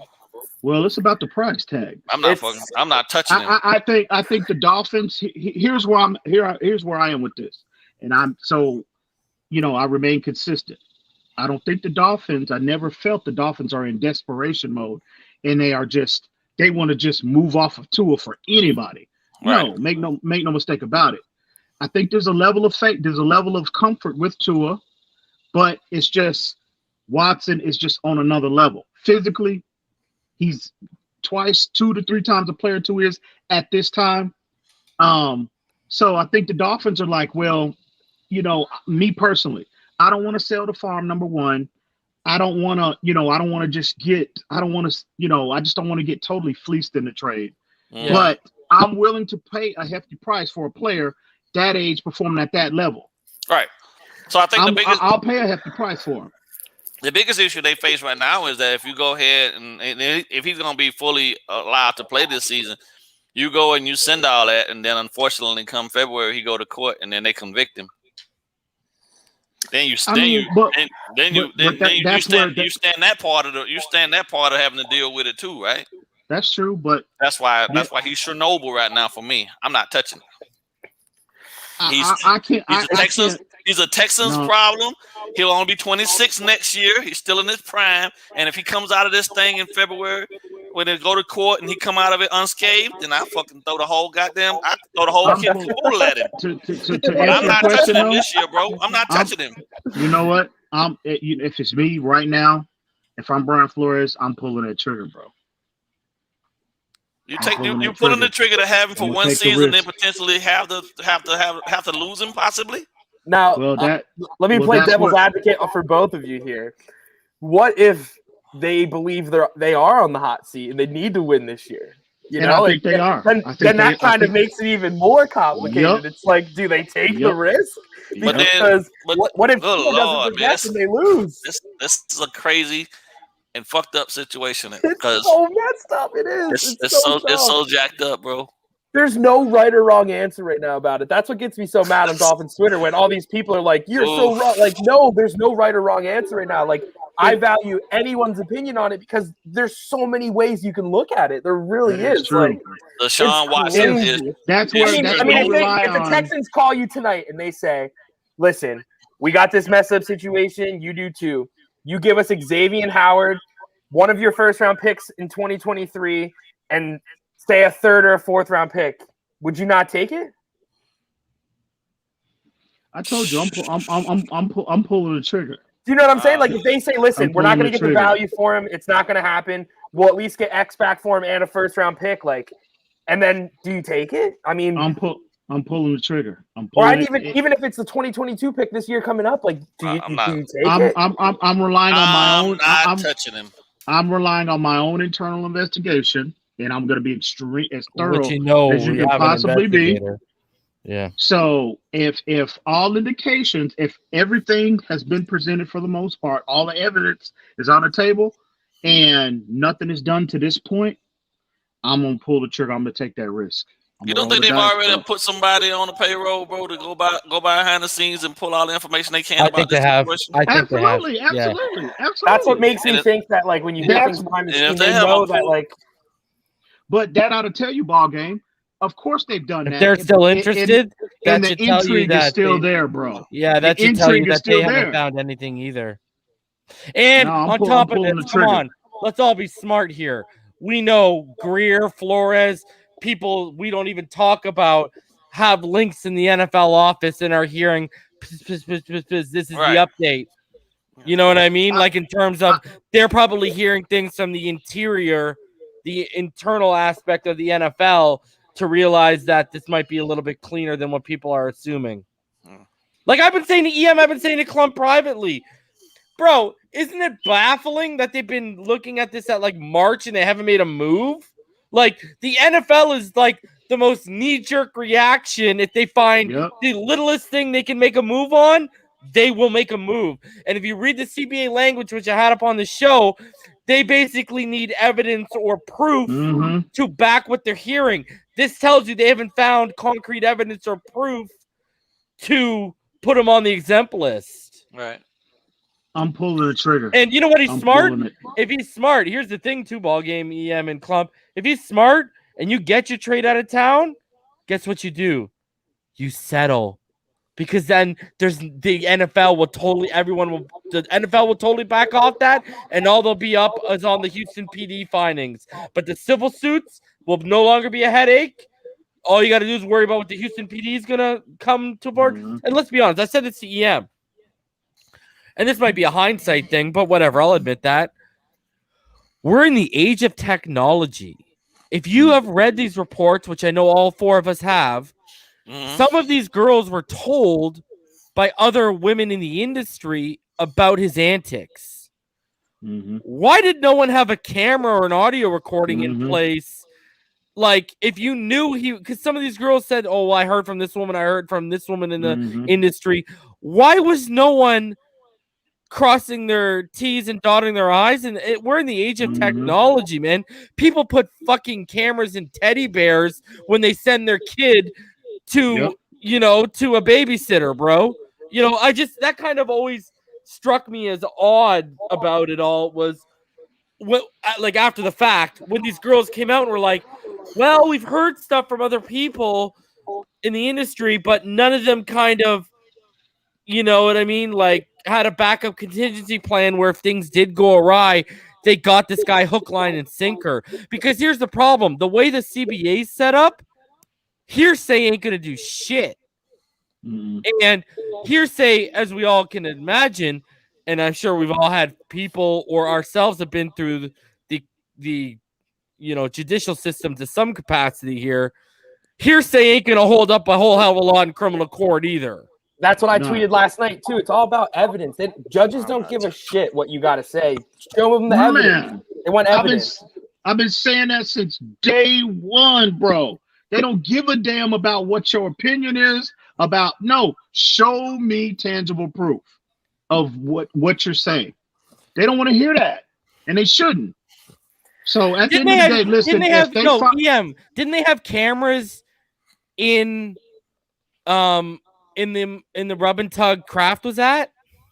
No, they in the lobby, not in the room. In the lobby, not in the room. Yeah, because my thing is these people, from what we understand, they weren't all even legitimate businesses. Like they weren't signing contracts. He was buying some of these women tables and they're meeting them in hotel rooms and doing this. It's not like these guys had you were going to the fucking Garden of Eden down the street and it was the most pristine establishment around.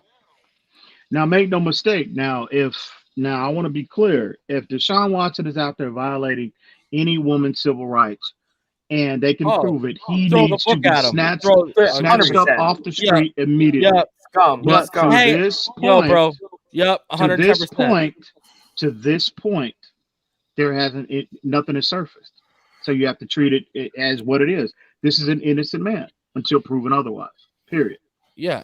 I'm not just like at the same point, to counterpoint to my I'm pulling camera, the trigger. like I said, I got these a women, daughter, so I have to look at it from a different. These women set of have to be lenses. believed till they're proved to be liars pulling as the well. trigger. I'm not touching him. I'm not touching him until it comes out that there's nothing remotely close to him, and nothing that he's done that puts him in that category of being a fuckboy. You know what I mean? Because for me, it's a little bit past football. I got a daughter, so if my daughter was, my daughter, first off, I don't think would actually put herself in that situation. But if she was, and she had a high profile person like that, I have to ask myself, how would I respond if she came home and told me that at her job, you know what I'm saying, she went to go do this job for this high profile person, and they totally disregarded the fact that she was just there to do the job and asked for much more than that. Like, I don't know. It's different for me. I'm on the same side too, obviously, with the daughters. I have two daughters. Listen, I'm all about you innocent until proven guilty, but until they actually finish everything that they got to deal with this whole situation, he's Chernobyl to me. I'm not fucking touching it, bro. Well, that's the problem. He's innocent until proven guilty, but you also have to take what the women are saying at face value till they're proven to be. Yep, that's what I was saying. Untruthful. Everyone, no one's right, no one's wrong right now. That's all. That's the problem. That's why I said I'm drawing a circle around his ass. I was just pitching that scenario because none of these women are in like verified establishments. They were meeting in a fucking hotel room off IG. You know what I mean? It's a bad situation all around. I'm drawing a circle around his ass. Xavien says he believes that Watson was tricking. It is what it is. I don't doubt that. I respect all He's of clearly you. Got a fetish.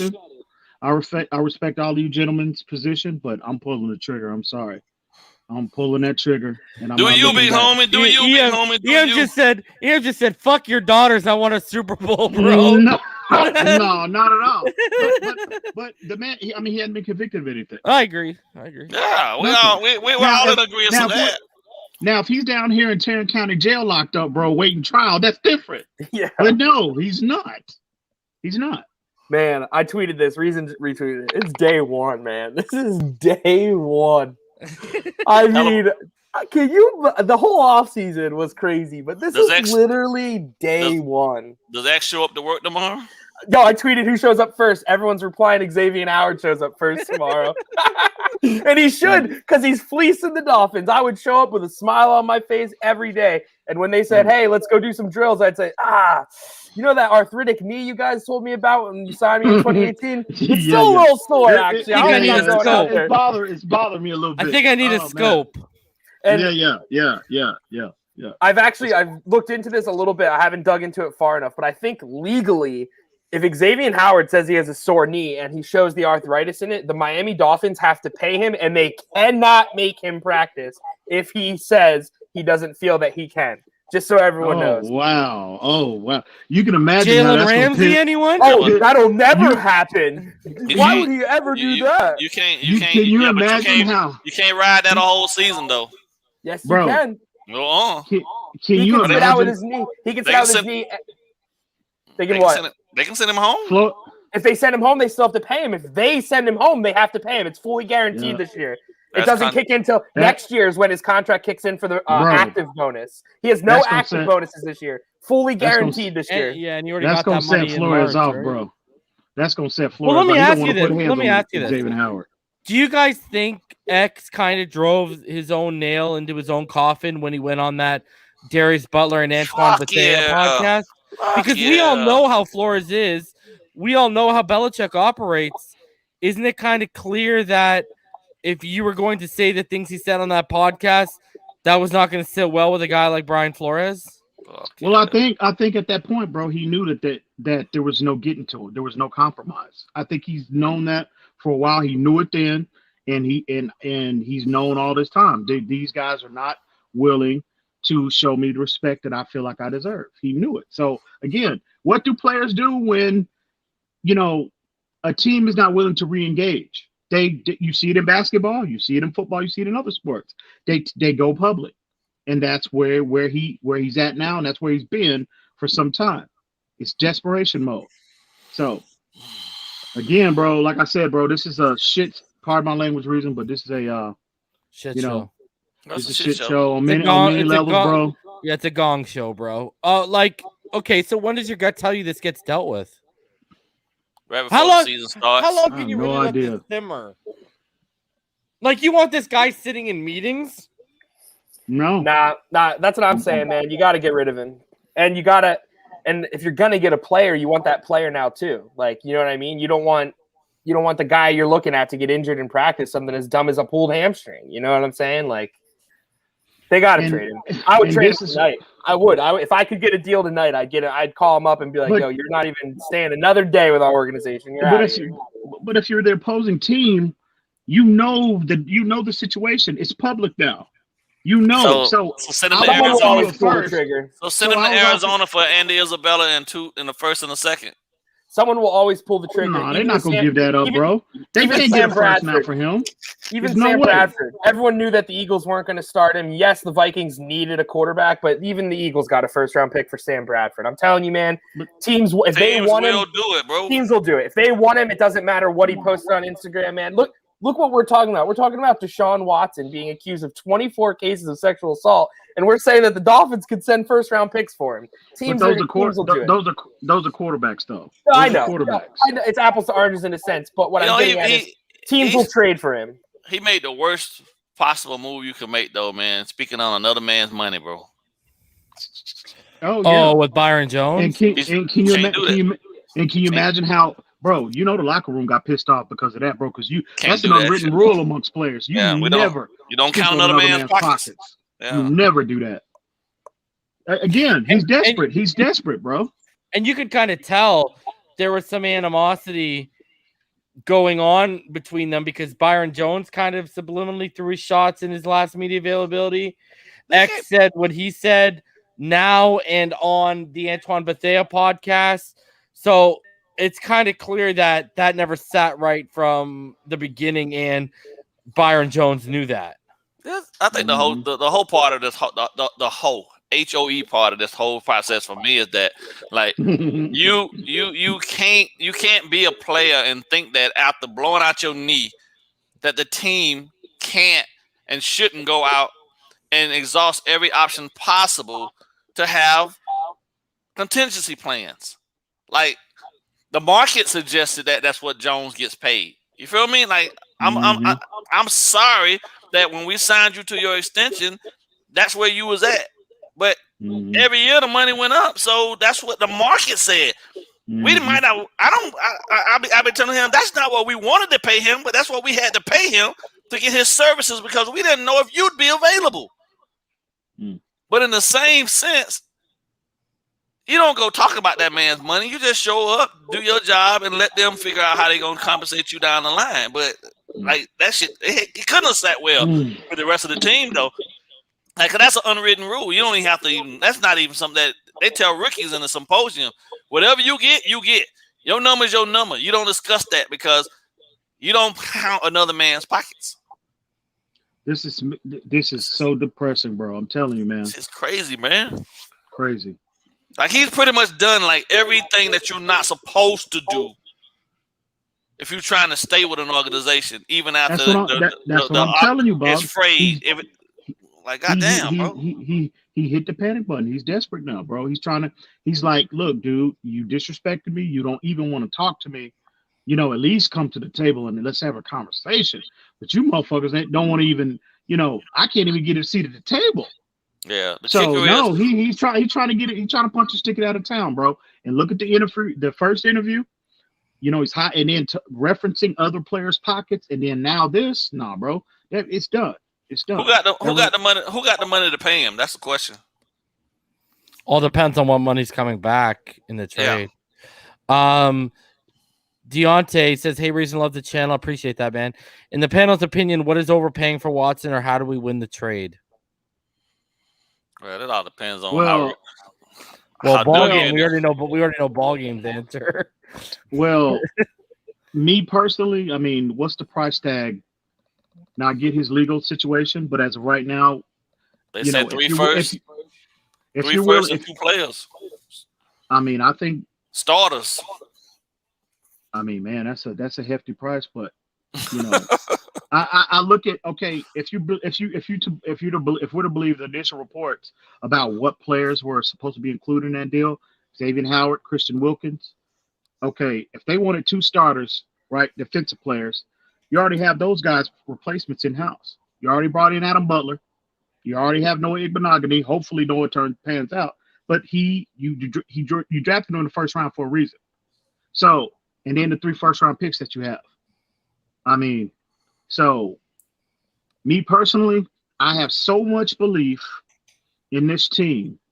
I think if we have, let's throw Deshaun Watson out of the equation. With Tua, I have such high expectations for this team, for the most part. But if you add and you insert an all-pro, one of the 3 best players at his position, the most important position in all of American sports, man, my expectation goes through the roof. Because I'm telling you, if we keep all of our offensive weaponry, we only have to give up those two defensive pieces and then first-round picks, bro, I am pulling the trigger.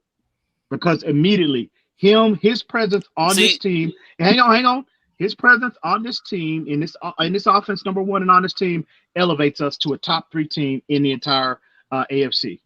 Oh, I wouldn't disagree with what you were saying. I was reading this what Reason put on the screen, but see, that's not even a true statement, truthfully, because Tunsil was a trade which brought them back a hell of a haul. The whole Minkah Fitzpatrick situation, he didn't initiate that. Minkah wanted out of here because of that whole situation that we knew about. This is legitimately the only one, really, if you think about it, right? Like X. Mm-hmm.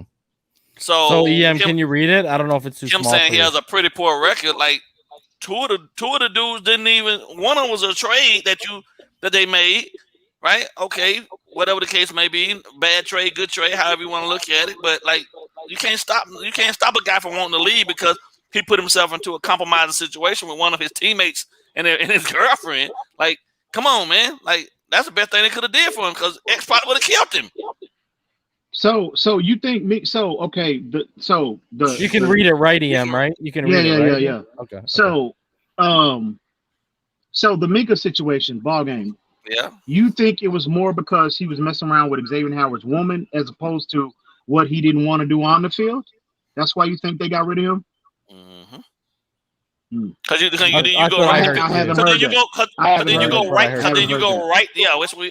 you go right to Pittsburgh and do the exact same thing that they were asking you to do here. Mm-hmm.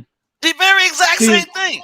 See, this is where I pushed back on. I gave Brian Flores a lot of criticism, for the whole Minkah situation, because if it was a football move, you know what I said. What Brian Flores' initial move should have been in the first place. You should have left Minkah in his role. You should, Eric Rowe should have been the player that should have been the move to make initially. Right. So because we know now how that turned out, how he's blossomed in that role.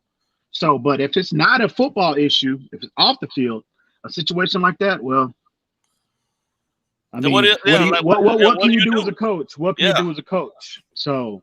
Get what you can get for him, and then let him go on about his business so it doesn't disrupt the energy on your squad.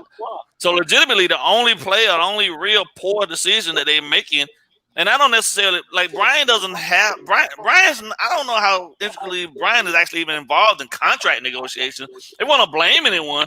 You're gonna blame Greer. Greer's the one. I mean, the GM is the one that's negotiating the contracts. So let me ask you this, BallGame. With that being said, let me ask you this, bro. And I ain't, I'm not trying to create a messy situation, but shit, it's already messy, bro. Get in there. Okay, so if what you're saying is true, okay, Minkah's messing around with his wife. Could that have been the reason why of the 911 call when he allegedly put his hands on his significant other? Maybe. Ding, ding, I know ding, you can't. Okay. Now it's starting to make sense. Okay. And how was that Flores' fault? Flores just covered it up. Flores just took the blame, basically. Yeah, he took the blame for it. Yeah. Okay. Which is commendable. But I would have told him, buck up, kid. Stop seeing the guy's fucking girlfriend. Yeah, nigga, we got work to over do. it. Business.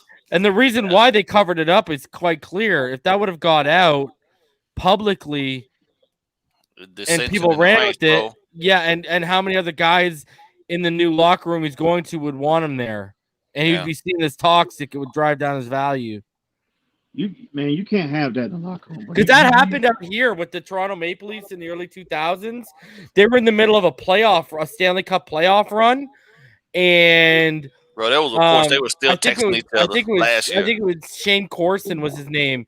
He was slamming another player on the team, Alexander McGillney's wife, and they found out. Same thing, right? It's like 4 rounds to the Cup Finals, right? They found out in the second round of the playoffs that this was going down.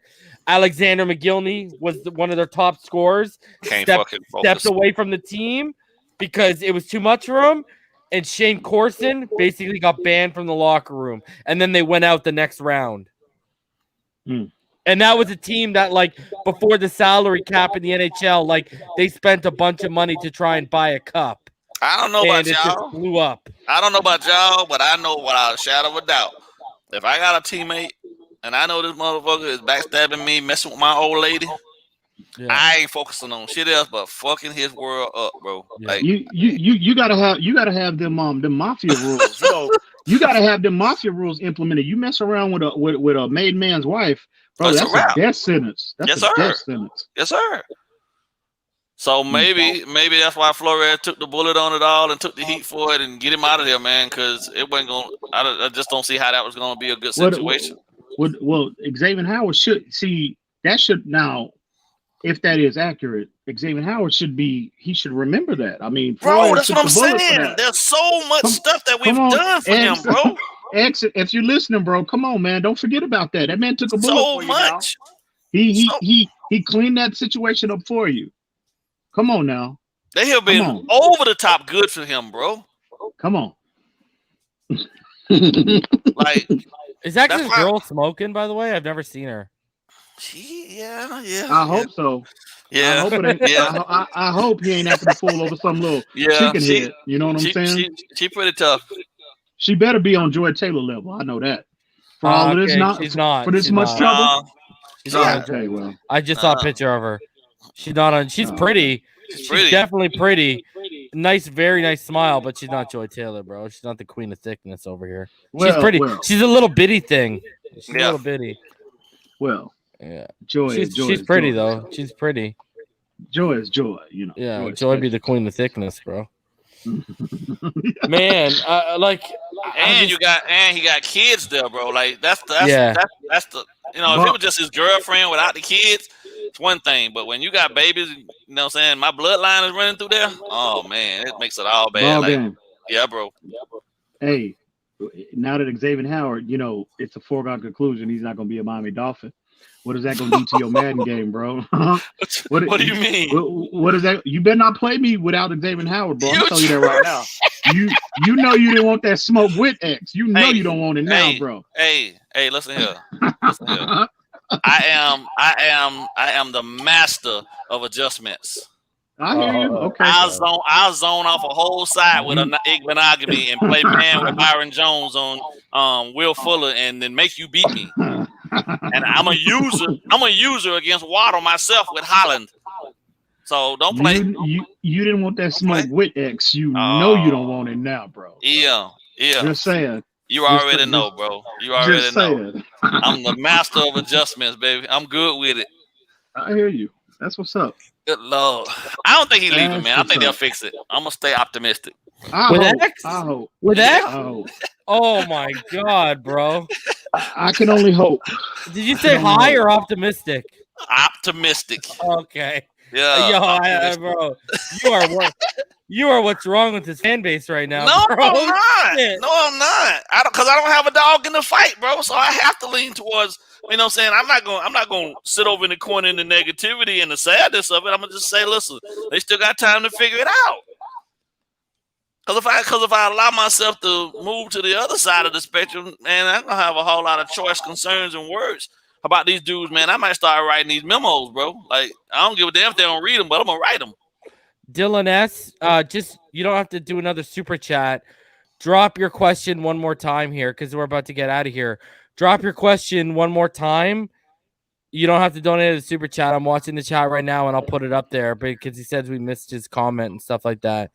So, okay, so BallGame thinks we're going to get this done. EM, you're Flores, you're Greer. Do you even want this guy in your cornerback meeting rooms? And on top of this, I get we're talking about the Deshaun Watson thing. Isn't it in our best interest to get him in the NFC? Fuck yeah. Oh. No, for sure. You don't. Oh, for sure. Yeah, I would rather trade him. Let him go to Washington. Let him. Yeah. Let him go there. Let him go in. Let him go to the NFC. But at the end of the day, like I said, I think the Dolphins' leverage in terms of potential negotiations, has been weakened because of him going public. Now everybody knows. So how can you be negotiating from a position of strength if you're the Dolphins? If you know he wants out, he's not unhappy. He's just he wants out. So I mean, I would rather send him to the NFC, but at this point, bro, you can only, if he's not going to be included in a trade for Deshaun Watson, bro, you can't be choosers now. Beggars can't be choosers because the jig is up. The word is out, and he wants out. And you know how toxic that situation, if you leave him on the roster, what type of situation that could, develop into. So no, bro, you beggars can't be choosers at this point.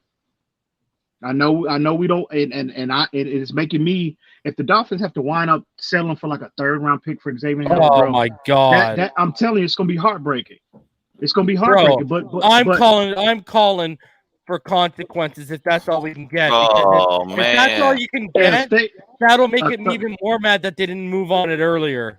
Yeah, a 3rd round pick, bro. I'm telling you, man, I'll be sick. I'm gonna be sick over that. But the Dolphins have nobody to, if that winds up happening, they have nobody to blame but themselves, bro. Nobody. Either if he was going to be included in that Deshaun Watson potential trade away, you should have pulled the trigger. If you wasn't going to go that route, if you're going to wait and let that process play out, you should have dealt him somewhere else. Yeah, but here we are, bro. They have nobody to blame but themselves. They clearly fumbled it. They bumbled this situation, bro, on so many levels. So they're in a beggar's role. Is X for Gilmore realistic? Oh man, I'm not keeping him in the AFC, bro. No, he gotta go. He gotta go, bro. Yeah, I'm not good. And you're giving them a 3-year head start on X compared to Gilmore, right? In the same division. I'm good. And Gilmore is 31, bro. Yeah. Right. No, exactly. No, honestly, I'm gauging the NFC before I'm even send talking. Him to New Orleans. Send him to New Orleans and swap him for Lattimore. Exactly. I was going to ask you, would you swap him for Lattimore, even though he's got the gun charges pending? Yeah, because Lattimore's only 25. So, damn, BallGame. This dude got gun charges pending, bro. That don't mean that, man. That don't mean that. They can get out of that. He can get out of that. Man, come on, bro. That dude is facing jail time. He's got criminal charges pending, bro. But you want to bring him in, and Watson hadn't been convicted. No charges have been filed against him. That makes no sense to me, bro. I'm in delusion land right now because I can't believe any of this is happening. So I'm just talking out my, That's exactly what you're doing. Talking out the side of your mouth, bro. Yeah, man. Because I can't believe we're here right now. So. Man, I thought, bro, when they signed Byron Jones, bro, I said we're gonna have that Patrick Surtain and Sam Madison for at least 3 years. Yeah, but what did we also know? What did we say, bro? Yeah. What did me and you say last offseason? Next year is the year you look to move off of him. And they weren't looking, but because we put it out there, it came to fruition anyways, bro. Mm-hmm. Yep. Yeah, we might have to stop talking about a lot of shit, bro. See, shut down the channels and everything. See, my theory, my initial theory about when I last year when I came out I can't even talk straight. When I brought up that scenario of us drafting Caleb Farley. See, if we would have had Farley in how, if that scenario would have played out, we wouldn't be in a situation right now. Yeah. But X would have been out of town. You had his replacement in Caleb Farley, and then Because see, we're just gonna be right back in the situation next year with Byron Jones, potentially. So, and then if you will move away from Byron next year, you have Noah Igbenogany ready to step in right now. Now you have two young, outstanding developmental prospects at that position. Right. Ready to go. Ready to go. Derek Stingley, come on down. Come on You're the down. I know, right? Yeah. Yeah. Who do we draft next year, bro? Yeah. Yeah. And reason we talked about this, pre-draft when I think it was either Flores or Greer. They were down there scouting J.C. Horn. So they had to have this conversation. We interviewed Asante Always Samuel. Yeah. We interviewed Greg Newsome. We interviewed a whole bunch of corners. Yep. They had to have been having this conversation, bro. So Yeah. All right. it don't make me feel any better though. Dylan didn't ask his question, so appreciate you for the donation, Dylan. But you didn't ask your question again. So let's go through final thoughts. Ball game. Man, you know where I stand, bro. We gotta. I'm gonna err on the side of optimism. I think it's probably a foregone conclusion that he's up out of here and gone based on this tweet. I mean, seeing this Instagram post that he did and the relationship where it is right now.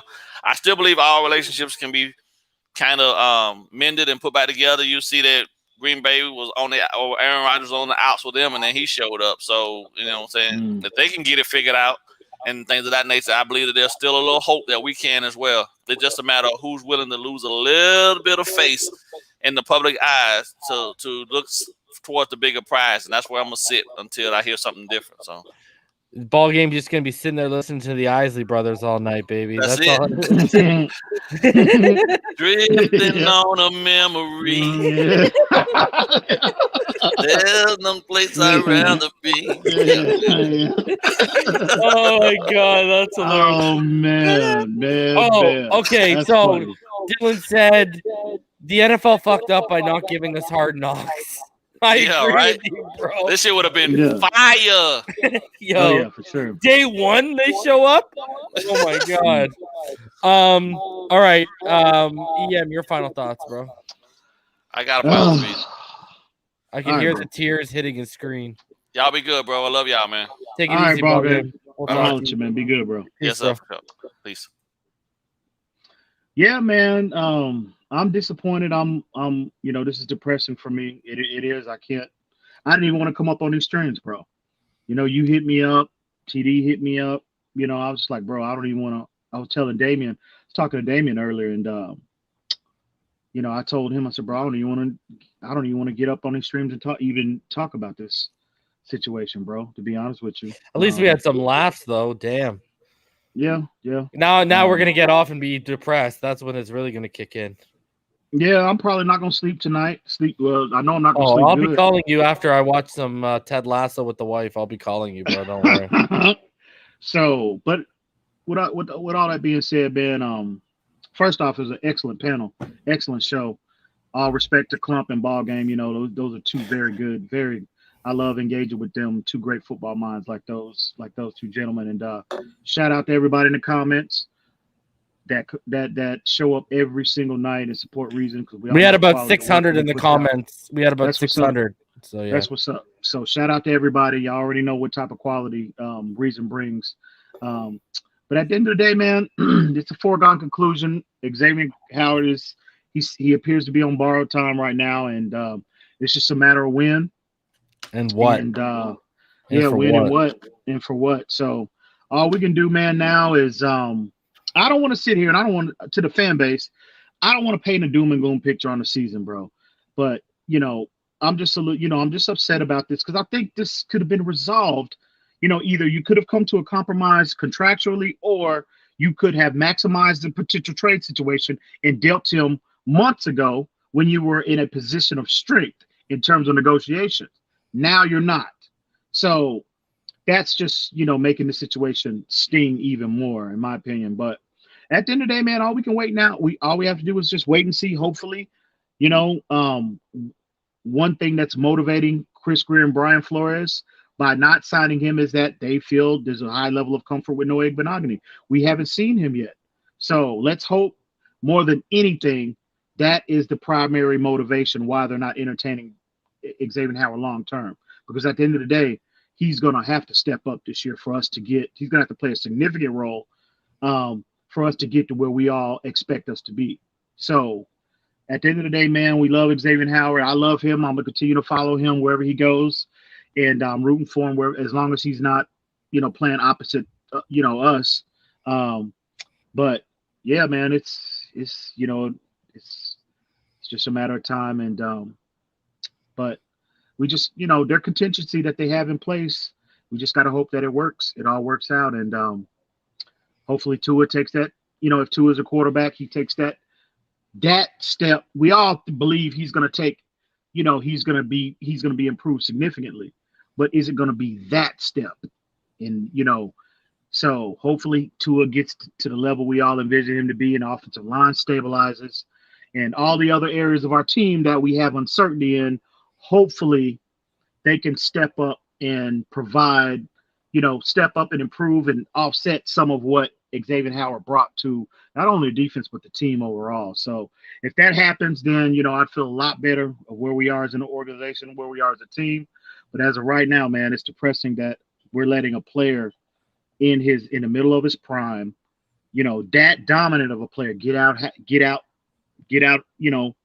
the back door. And that's the third consecutive year that's happened. So, but with that being said, gentlemen, I appreciate you, homie. Always love and respect for you, bro. Always love and respect for BallGame, and fins up all day, every day, baby. You know what it is. Sure. All right, guys. I'll be back tomorrow night around 8:00. If something else breaks, I'll try and be back even sooner than that because we're all on standby. Appreciate you too. Let's get it.